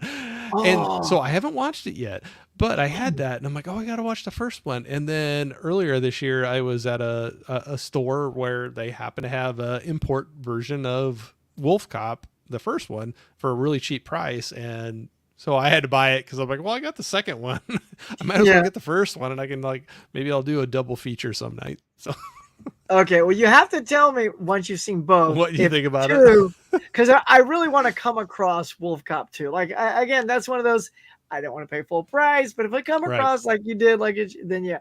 but or maybe it's streaming. Like I don't even have to Yeah. own it. Yeah. I'm just curious if they take all the chances because they just went for it in the first one. Oh yeah. And then sometimes like when you do the second one, maybe you don't have as much money or you don't take as much chances, so Yeah. it's not as not as good. Yeah. Right. I don't want to put it high up Quotes. there, but there's some really pretty funny moments in it as well. Well, I watched the trailer for the first one and I was like, oh, yeah. And there was like a couple scenes they were throwing out where, so what you were talking about doesn't surprise me, I guess, now after I think about the trailer I saw for it. So I'm like, yeah, Yeah. probably. Yeah. Yeah. But we had Scolder in here saying hello for everybody. Hello. But We're just a fan of the rock group ELO. hello. Yeah, I don't know. I'm saying hello. I don't know. Hello. Scolder, I appreciate you either way. And Johnny was saying, Huck, shaming a fellow collector for being too slow is just pure joy to me. Maybe that was fighting for the movie. I'm not sure it was shaming so much as too slow. Yeah, it was like, oh, sorry, buddy. Yeah. I mean, don't be pawing through a tub until I'm done. That's like the courtesy thing. Oh yeah. If a guy's digging, you wait for the like. For example, Let this them one dig guy through. and I, we were both like, there was these CD things, and I wanted to pounce in the box he was in because it had all the good stuff. And of course, he found these two 80s gold, and it was 2 disc sets each one. And he bought them both. And it was like they're just 50 cents each or $1. I was like, oh yeah. But I just wonder. I'm like, nope, he's digging first. Maybe he'll put him back. And he didn't put him back. Yeah. When he looks to the side, just reach in there and grab real quick. So no, I know. I've been there with a couple stores, used stores that I've been at, where they always will. Sometimes they'll have like the cart of the things they haven't put on the shelf yet, and they still have, and it's sitting up by the desk, and yeah, it's kind of the same thing where people like to hit that real quick and dig through because like maybe somebody missed that gold, that you were talking about. Mm-hmm. And I've been there before too, where you're just like, I don't want to dig while that person's digging, but I'm kind of politely looking over the shoulder just to see if anything really pops out. Look, don't miss the moment. Don't miss the moment. Like if they're especially if they just do the old and they pull one off and they're looking, that's when you go, use me. Like, just browsing. Dogma on Blu-ray. There it is. Oh, I'll take that one. Yeah. Have a nice day. Sorry, that's mine. But I was saying 3 more hours, Corey. Yeah, nope. I think Huck's going to call it a night before that, which is fine. I don't mean that badly. But we're doing good, man. Yeah. Wolf we can out. Yep. Freaked him out too, for sure. Only $1. They're mine. I don't know which one. Oh, what did you say you just got for $1? What was the DVD? The Criterion of Rebecca. Yeah, that was it. Yep. Yeah. But all right. Well, I mean, I know we've hit for a while here. I'm having fun, but I don't want to like keep you longer. I know we went over to the 2-hour mark at this point. Yeah, we're doing good. Okay. Well, I don't want to like drag you too long, but just to have it in a point when you're ready and feeling ready to it'll probably just be when I start feeling hungry because for me it's earlier, so I haven't even had dinner, so I might just be like, all right, now I need to go eat because the family's already eating. I told them eat without me because I'm on Corey tonight and I don't know how long we're going. Yeah, you don't know how he's going to be. I love the reputation I love the reputation I'm getting now for these, but right. Hey man, well, I tell you what, before we go too long, or before we want to wrap up, so like I said, I put your links for your YouTube and Instagram in the description. People, anybody, if you're not subbed up to Huck, please go out and check out his stuff. He's awesome guy, awesome entertainment. I'd say right across the board. I love seeing you, and you got the positive outlook on everything. I love that. So you're pre-recorded, your live streams, you got your morning mugs that you do on Tuesdays mornings. Love that. So is there anything you want to throw out that's coming up? Even those things or anything out of the ordinary that you got coming up you want to throw out that you're doing? Just really tomorrow night, I'd love everybody to show up. So there's this guy named Dan Monroe, and he's got a YouTube channel called Movies, Music, and Monsters. I love the name. All you gotta do is go to this guy. And so he's been on YouTube a long time like me, but never posted anything earth shattering. And then he just he put up a video because he built the B9 robot from Lost in Space, the old TV show from the Oh 60s. yeah. Big fan of that show too. And he made the robot, and it's like perfect. It's like camera ready, right? And he did that video, and all of a sudden, tons of people watched that. He goes, "Oh, all right."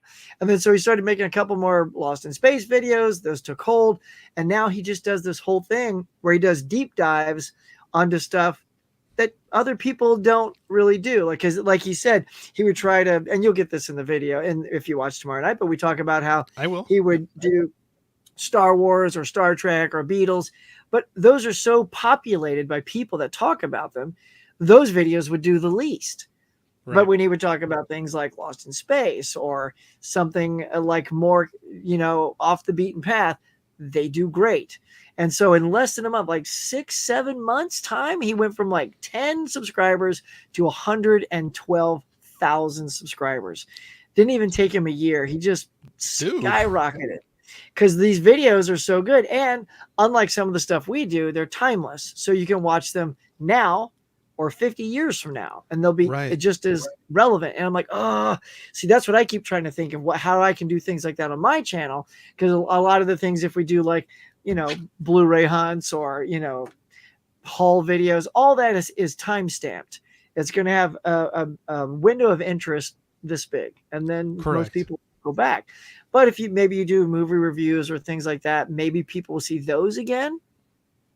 So I've been trying to like do things like that for my channel, and that's kind of how I came across his channel, because I was just trying to get inspiration on that for myself.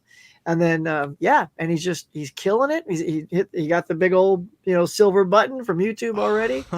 And we're gonna have a full conversation tomorrow night. It's pre-recorded, but we're gonna be there live in the chats. And the reason we pre-recorded it is because we wanted to roll in video and photos, so everything that we talk about is supported and accentuated by great graphics that come in, and it really tells the story about how he got going. And then he didn't know anything about me, so I tell him a little bit how I got going, so we kind of learn. So basically, when his audience comes over, they'll learn a little bit about me, and when my audience watches it, they'll find out who he is and go over there.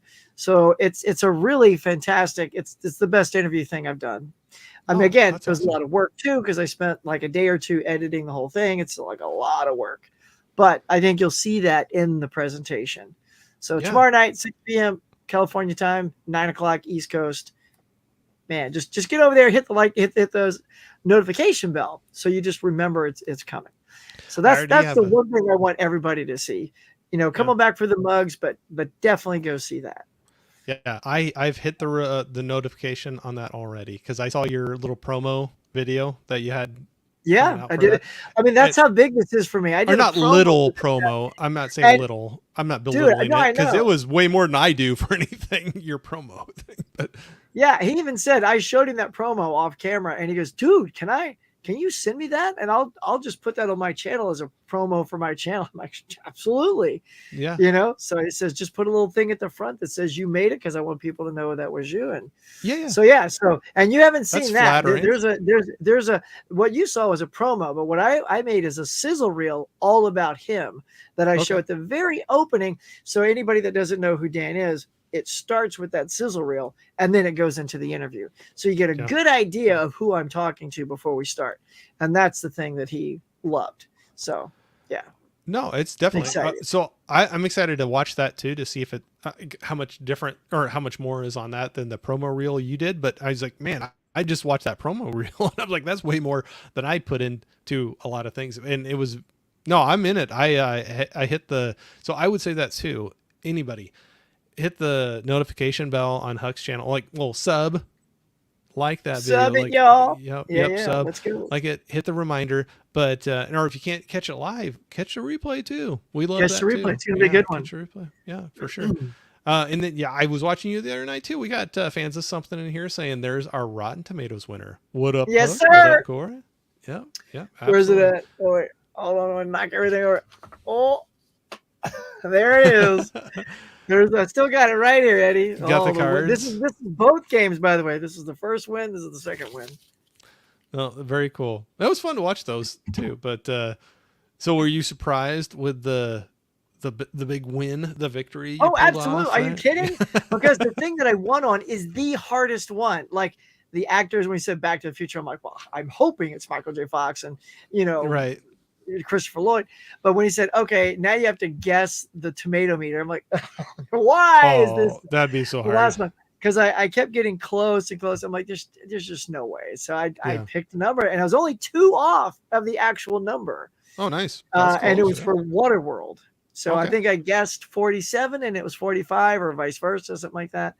And I just, and Haley was so funny because she was going like super slow. And I was like, why are you torturing me? And then halfway through, because she was going so slow, I started to think, wait a minute, I might be right because she's going so slow. Why would she why would she tease me so bad? Right. Yeah. Right. So yeah, you guys are gonna see the moment. It's like I just lose my mind. So That's yeah, I funny. didn't expect it. Super I was gonna fun. say, so you haven't seen that? Go over to Fans of Something, and watch the replay of that, because I got to, like I say, I was in and out of that stream, but I did go back and got to see you wrap that up and have the victory. So that was really cool to see. Yeah, they just play the game of Rotten Tomatoes on there, and it's super fun thing. Oh, Yeah. you got back from Trap? Trap. What'd I you want to think of see Trap? that. I want to see that tomorrow. I want to see that. I want to take my daughter to see that. You have to tell It's us funny. thumbs up, thumbs down, if it's a Yeah, because recommendation. I took not. my daughter to see Twisters, and they had a trailer for Trap in front of it, and she's looking at me. She goes, "We got to see that." Yeah. I'm like, "Yeah." So yeah, look good. I'm hoping.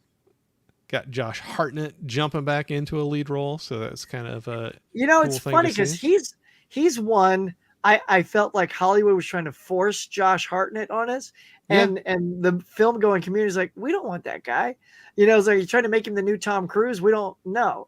Yeah. And so kind of like audiences rejected him. They didn't jump on that Josh Hartnett bandwagon, right? So he kind of like disappeared for a little bit. Right.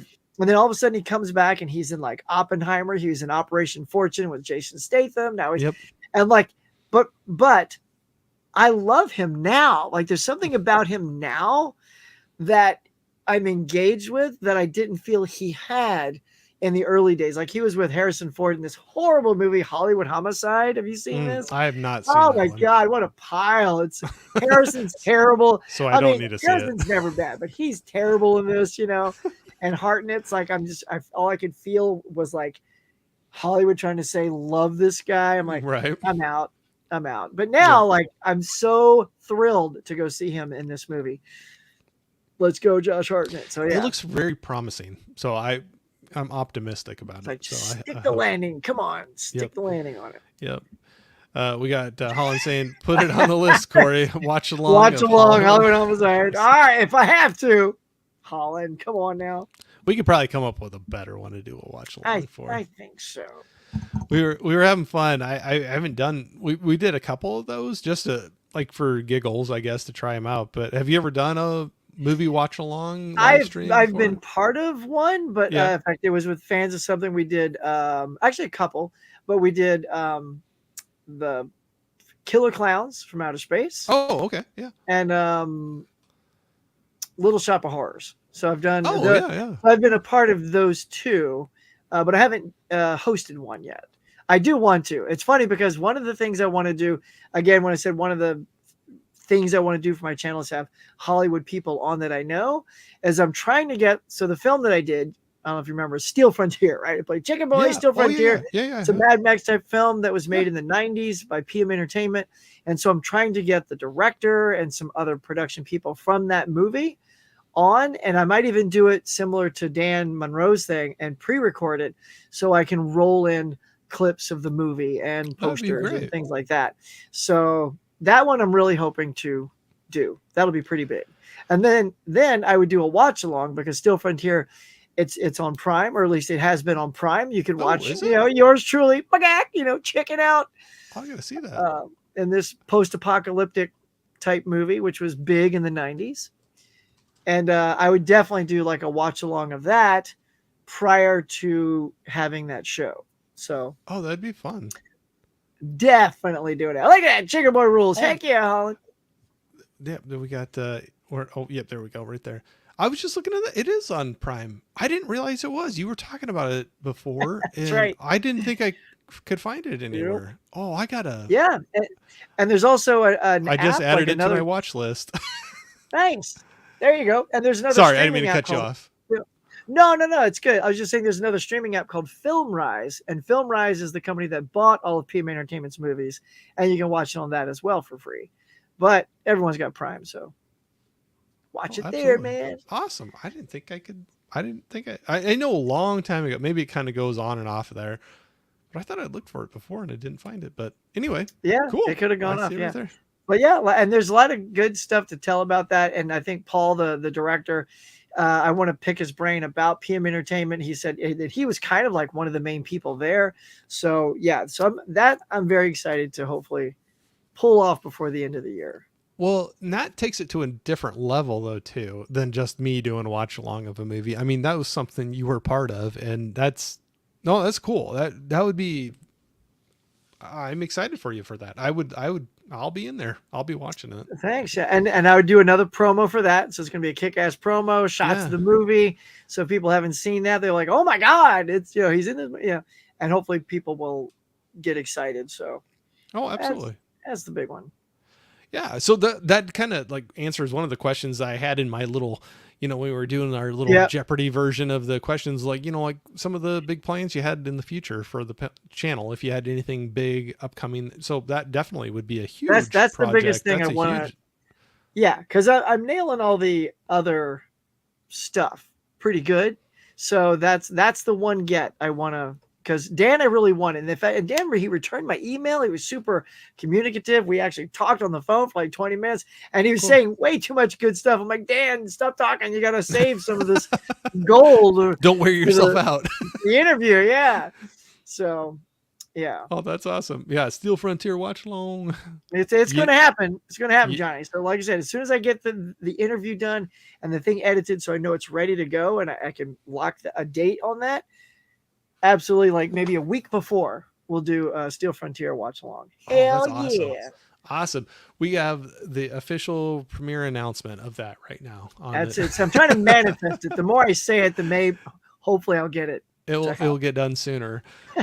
No, that's awesome. No, I'd love that. So that's cool. Like, so like I said, that was like one of the things I was talking about, like, or going to ask you about was future plans of the channel, what you have coming up. But I know with all of this, it takes a lot of work. You have a family, you have life, you have other things, everything going on, and this on top of it. And I know you put a lot of work into your weekly live streams with the Morning Mug, with all of the shorts and the videos that you're throwing out. What keeps you going with it? What keeps you motivated? What makes you want to keep on doing on it? Or keep doing it? It gets harder. I'll be honest. Like when YouTube decided to unceremoniously hit my channel with a copyright thing. Well, it wasn't even copyright. It almost felt like somebody just, sometimes there's just vindictive people out there, like complained about one video, right? So it has nothing to do with copyright.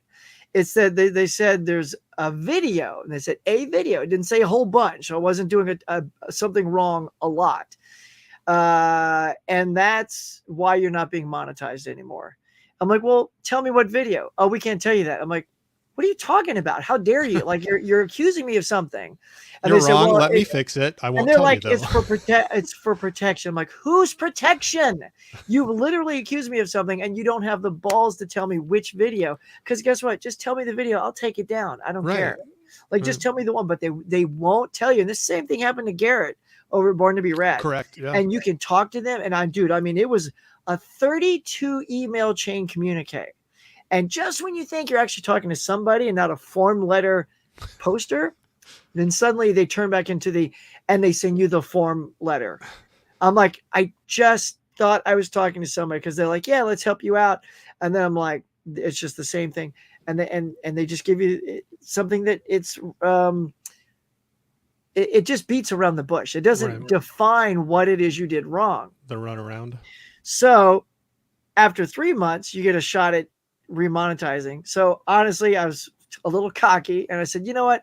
I bet they're full of S and I'm not going to do anything. And then I'll reapply and I'll see if it gets through. Well, apparently there is a video, because when I reapplied, they said, no, you're still violating our policy.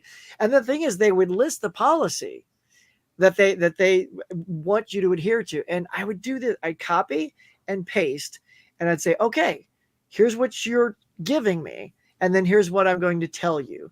And I'm compliant. I answer each one of those things, and I put it in red so you can see my answers, and bold, right? Right. I go all the way down, and I can say, as you can see, everything you've just stated, I am not in violation of. So I am 100% compliant with what you're telling me. So fix my channel. And then they just send another form letter with the exact same things. I'm like, you just get so pissed.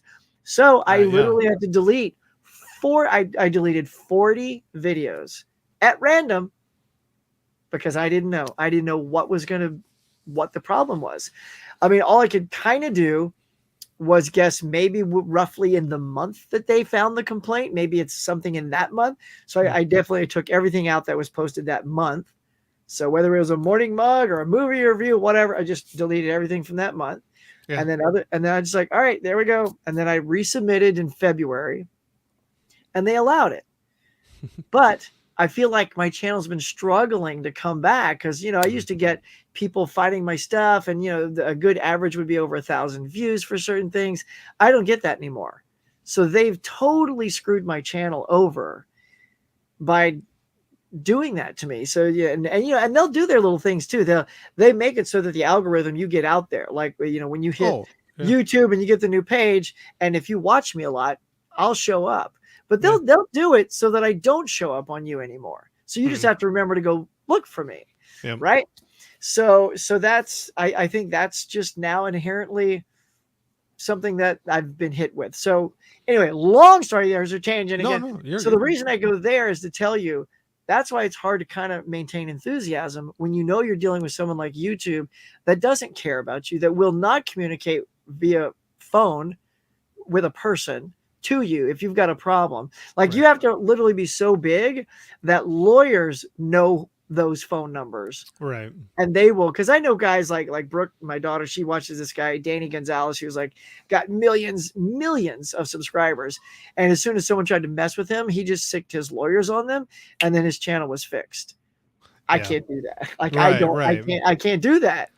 So you just have to, like, in spite of those things, like, great, the monetization's back, but you've kind of screwed my channel over. But I'm going to keep going. I'll just keep posting stuff while I'm still having fun doing it. It does take a little wind out of your sails, knowing that, they've done their damage and don't care. Right. So that's why I'm also thinking, what can I do to rebrand? What kind of stuff can I create that is a little bit more longer lasting, like Dan Monroe does, something to that. And I've had ideas for a long time.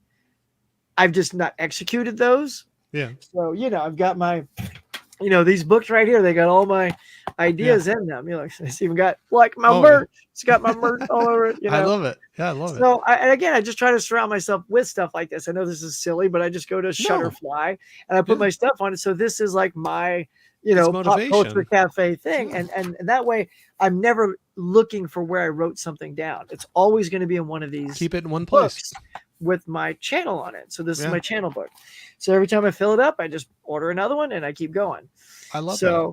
Yeah, so I got a few ideas, and hopefully I'll get those going. It's a little bit on the line of, like, I have a few of my trivia. I take my idea of trivia, and I've made trivia stuff, and those do well. Yeah.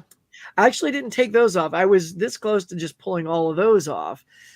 And the thing is, those aren't even monetized because it's guess the TV theme song, right? I have 4 versions, like the 60s, 70s, 80s, and 90s. Guess the TV theme song. And they're super fun. You just get to play along. You hit play. And there's a bunch of those kind of trivia quiz people on YouTube, always doing something. And some kind of do what I do in my trivia game nights. So I'm like, well, I should just take some of my game night ideas and just make a general thing that people can click on and play. Oh, right. Yeah. Yeah. So that's not come on my show. But just like if you're with your honey and you're in bed at night, click on a trivia, you pop it up and just play along and then see how you do. Yeah. So more of those things, because then those can play forever, and they're not beholden to a time frame.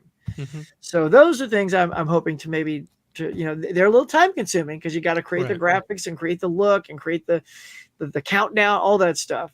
But like if you watch the 4 I made, you'll see there's a look to it. and then, you know, that's the thing is once you've created the look, though, it could take days to make the initial template. Right. Then you can plug and play, and then Right. you can make them fairly quickly.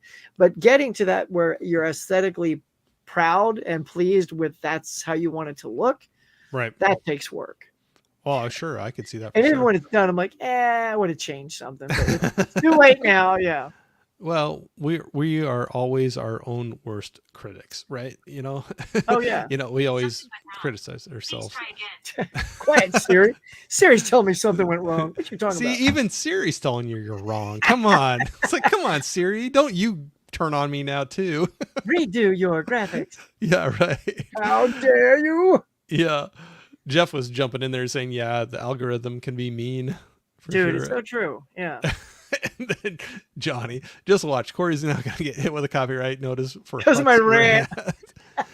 I wouldn't even really call that a rant, though. I Yeah. think that was like a good discussion about things that challenged you, you know, with the, Yeah. I mean, yeah. well, and it's also for people to look out for because like Garrett's talked Right. about it. I've talked about it. And I've seen it hit like, again, like Danny Gonzalez and people like John Campia.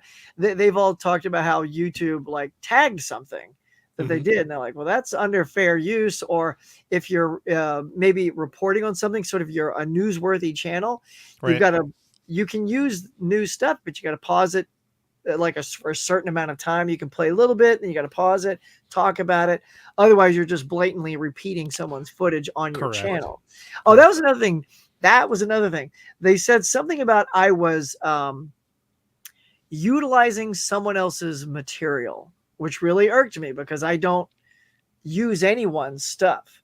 Right. Now, again, it made me think of, oh, do they mean the trivia? But the trivias they don't have any copyright strikes, but they made it sound, and plus it's like, it's done in fair use. The way I use it, you can use it that way. Right. But they were making it sound like I'm literally plagiarizing someone's stuff. And so I looked, and actually the thing I told you about earlier, how I like to mash up stuff. Yeah. One of them was Star Trek as A-Team. Yeah. If you look for that, the very first time you'll ever see the earliest stamped date is on my channel because I made it and I uploaded it. So it's mine, right? That thing has been downloaded and reposted on so many people's channels that I feel like that's what they're talking about.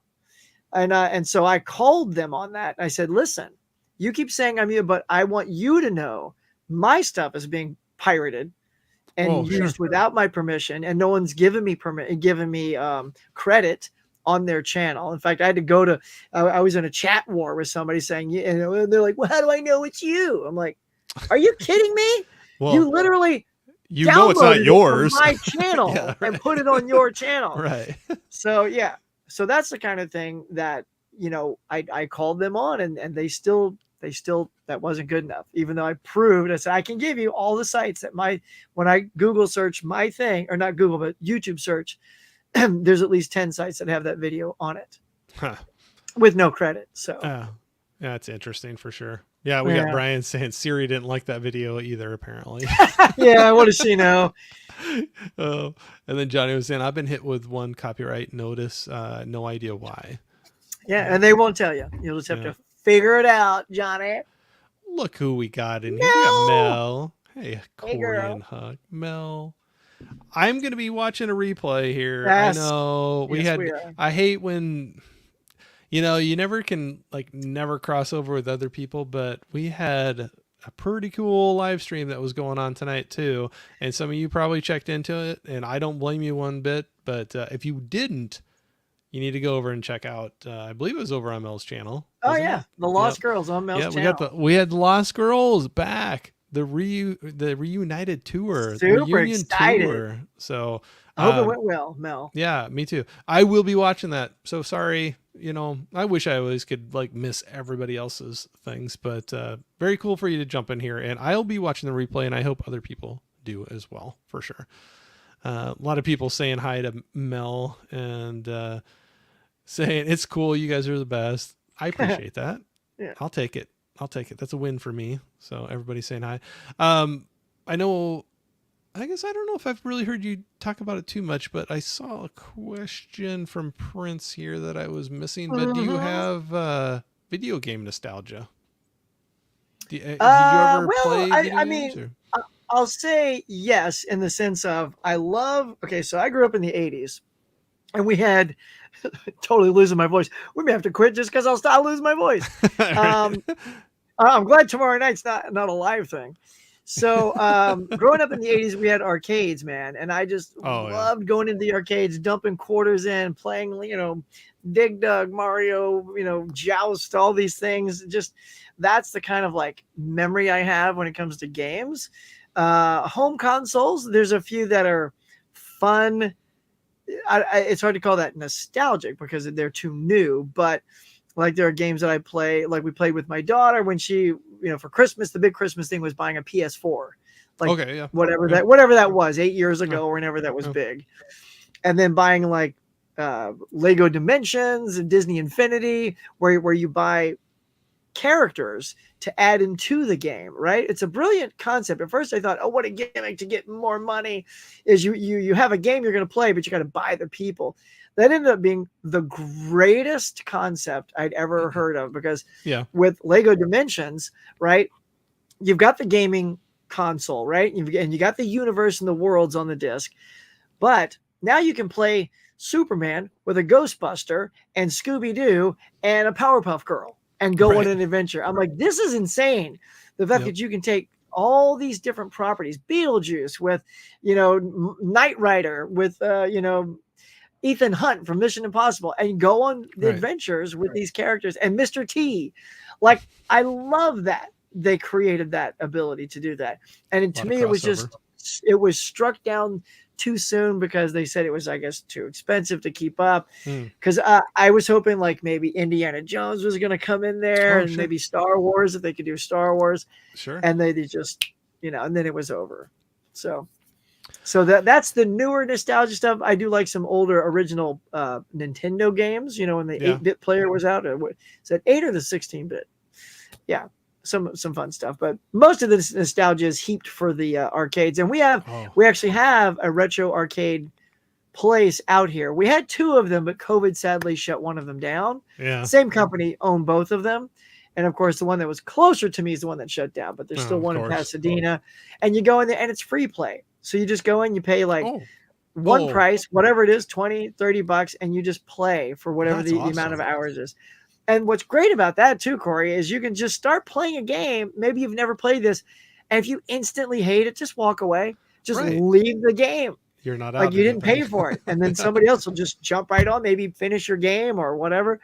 That's And awesome. so I jump on and off games, and that's the best. So it brings back that nostalgic feeling, and you literally don't have to like feel bad if you leave a game.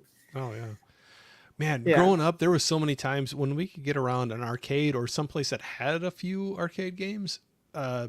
Yeah, Friday or Saturday night with a bunch of quarters in your pocket was like a fun time, like Oh get man, to so get good. to play a bunch of games. Or one thing we had around here, and I don't want to take it for granted how far reached the stores were, but Pizza Hut, the pizza place, if you ever heard of it Yeah. before, but there's Yeah, a yeah. chain.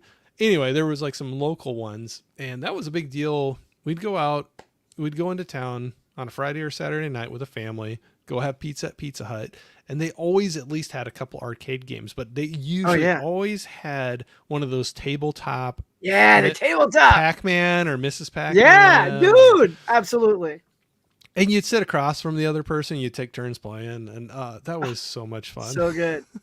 Yeah, we had the same thing with pizza. Yeah. Look, I'll go on. I love pizza. Pizza. It's so Yeah. good. Love it. We also had another one called Mr. Gaddy's Pizza. Oh, yeah. Yeah. In Louisiana when I was in Okay. Louisiana, and they also had like the tabletop stuff, and Okay. even harkening back just slightly before Pac-Man, is you'd see the tabletop Pong games. Yeah. Did you play any of those where it's just Oh, yeah. like the two Yeah. paddles and the ball? Even that was like super fun, Yeah. That's funny. I was going to run through some of these real quick here, but Johnny was saying he was over there, I think at Mel's channel, and got very intimidated quickly by Mel. So I had to check myself out. Oh, I can't wait to watch that for sure. Oh boy. Mel secretly hopes Mel won't scare Johnny again. Yeah. Have some love for Tekken and Street Fighter. Oh, the fighting games. Yep. Yeah. Yeah. There you go. Chrissy was saying, "Yep, the PS1 guy myself, and soundtracks: Legend, Lost Boys, Transformers, the movie. Oh yeah, love the Legend soundtrack. Now there's 2 Legend soundtracks. There's Tangerine Dream and there's the Jerry Goldsmith soundtrack, which was the original soundtrack before they stripped it because they said, you know what, we want a modern thing. Let's who's hip and cool right now? Tangerine Dream. Right. And I love both soundtracks. Like I have no shade on either one because for me, I grew up with the Tangerine Dream in the movie, which I love Legend. I did from the get-go because it's got Tim Curry and Tom Cruise in it. And so I enjoy that soundtrack immensely. And then it was nice to learn that there was a Jerry Goldsmith soundtrack, and it's also awesome. So that's great. I'll have to check those Yep. both out and make sure I know which one Dang I'm right. listening to. Corey, bless your heart for asking if Huck's heard of Pizza Hut. Well, I never want to assume. Yeah. I never want to assume. Have you heard of a little fast food chain called McDonald's? McDonald's, yeah. Huck?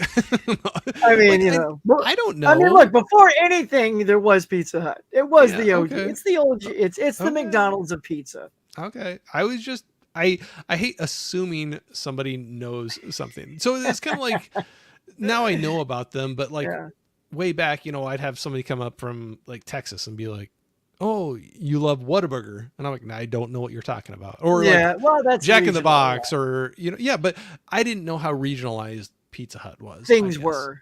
That's true. Well, you could, I mean, who knows if Pizza Hut was not everywhere? I didn't want to assume. Because like we didn't have Jack in the Box in Louisiana, so I didn't know what that was. So when I came out here, I'm like, "Oh, there's the Jack in the Box. I have to go."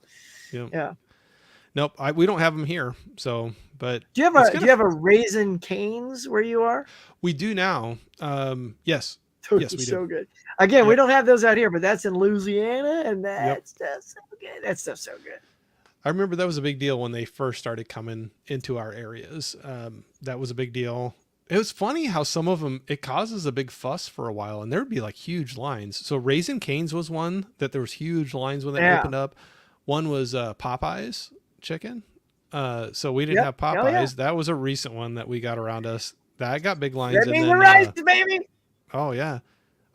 Five Guys burger. Five Guys was another big one that people were like lining up forever when I'm like, "Oh, I'll check it out in like 6 months when people are done." When it dies down.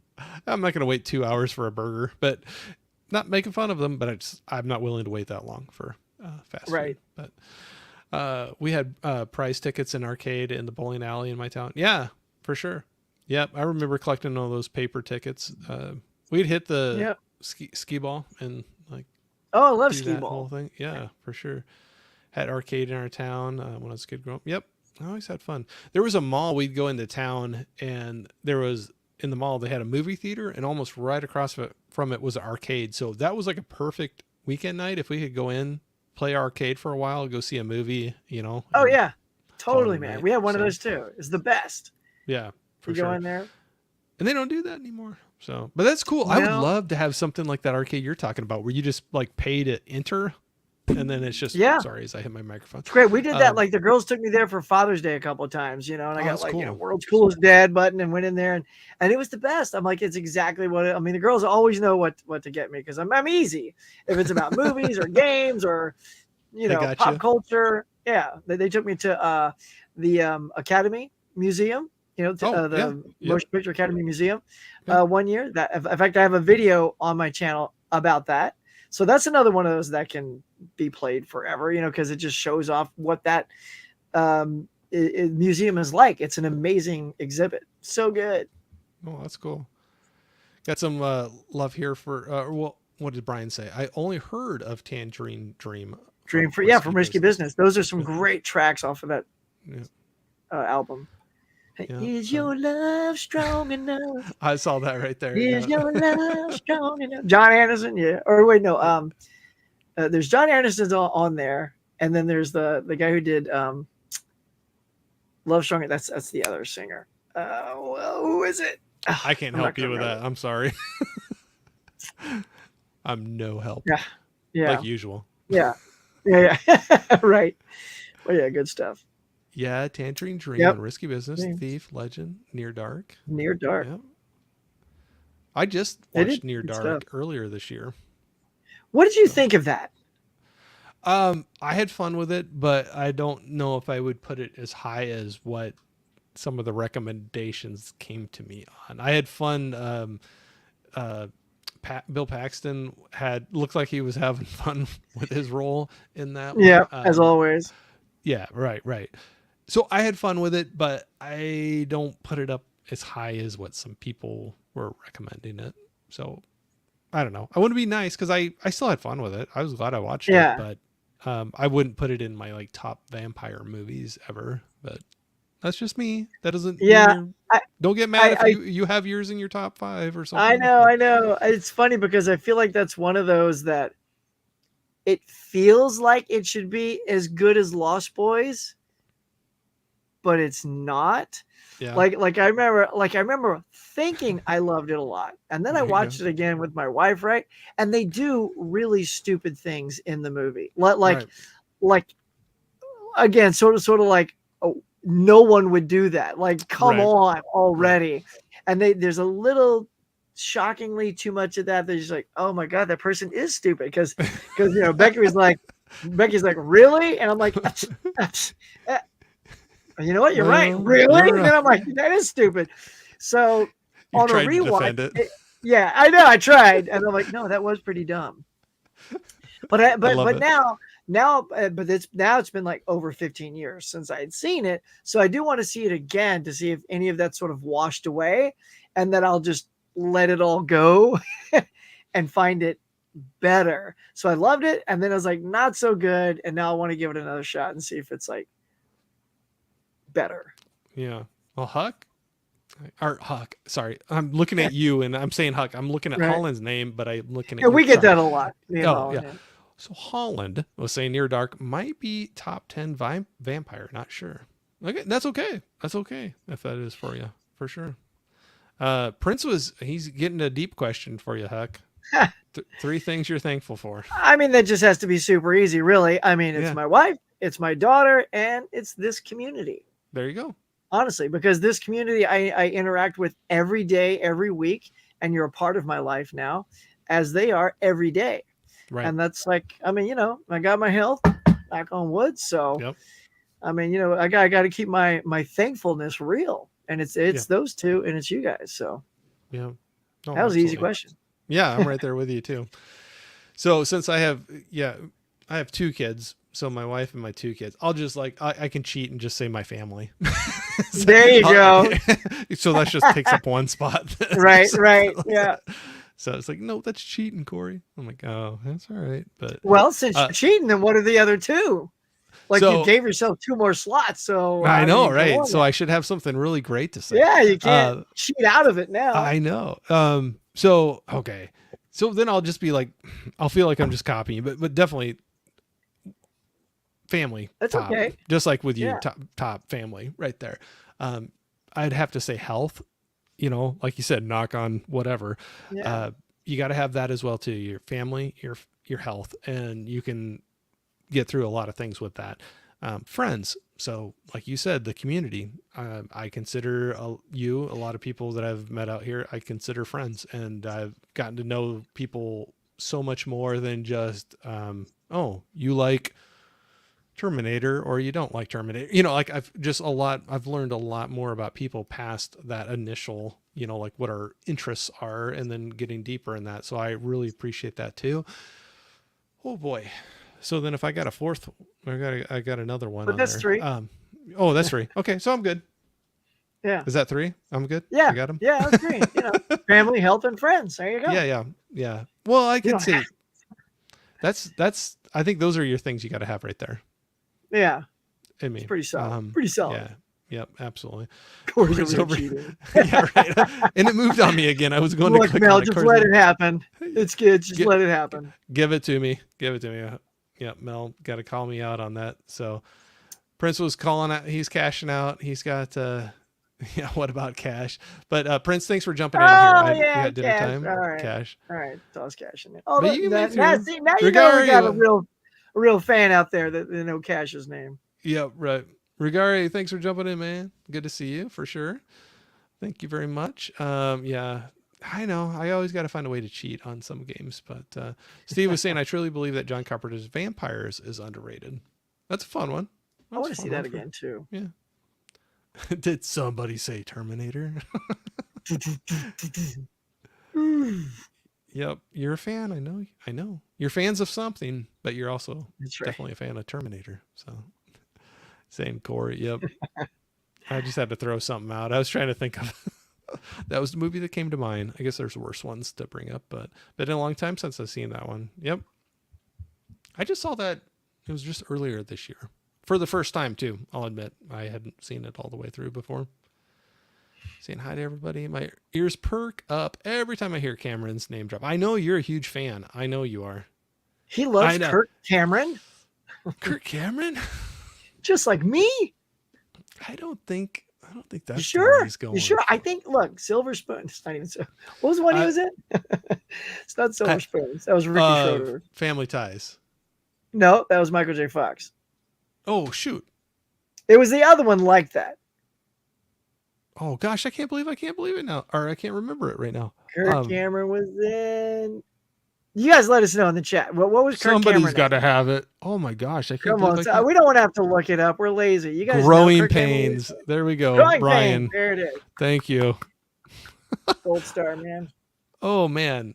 No, I messed up on that one, but Bonnie's going to sleep. Y'all, look, we're putting Bonnie to sleep. I know. Right. And we probably got to wrap up because Bonnie's going to sleep. And I know Huck is probably like itching for some supper here. Yeah, it's 9 o'clock. I'm starving. I know. We got Corey talking too long and keeping you too long. So just throwing here really quick here. Just everybody, thank you so much for coming out here. So whether you hung out with us the whole time or catching a little bit of this, I really appreciate it, or replay of it. I'd say if you're going to do anything from this, go down in the description of this video. Get down in the description. Go now. Yes. I can't do it really well, but sub to Huck, follow his stuff. And tomorrow night, we got a production coming out. And you'll be live in the chat, right? It'll be a premiere video. Oh, yeah, we'll be right there live. So Dan and I will both be there. Dan's ready to go. I've been in talks with him. He's ready to go. We'll be there at 6 p.m. West Coast, 9 p.m. East Coast. So yeah, set your bells, y'all. Everybody get out there and do that for sure. So after all that, if you remember anything, if you haven't subbed to me, you can go ahead and do that too. But check Huck out and yeah. But tomorrow night, I'll be there. I'm looking forward to it because I saw the production value you put into just like the teaser trailer, the promo video that you got going for that. I'm looking forward to seeing what you got rolling out for the full shebang on that one for sure. Thanks. And it's not super long. It's just like a nice 45-minute conversation, super tight, super lean, and it's a premiere. So when it's done, it's done. So it's not like one of my conversations. Yeah, exactly. Hey, I got to poke fun. The exact opposite. There you Bob's go. Like, no, Corey, don't leave. Yep. So sorry, Bob, we didn't hit the. Yeah, we went a lot longer and probably. We did good. Look at that. Yeah, it's definitely, you can call it a stream. So, but anyway, yes, go check out Huck's stuff, especially tomorrow night. Really, really go out and show some love on that video coming out, the premiere for it. Get into the live chat with it, talk with them. I'll be out there for sure. That's something that I know you probably, I know from what I saw, what you did with that promo of that, I know you put a ton of work into that. And I know you are very talented with your editing and how you put those things together. And I know you put a lot into this one. So I'm looking forward to it. And I hope everybody gets out there and checks it out as well. So thank you very much. Yeah, y'all. So pop on by. Right. So anyway, thank you everybody for hanging out with us tonight. And we'll talk to y'all here real soon. Okay. Good night, everybody. Yep. Well, good night. We'll catch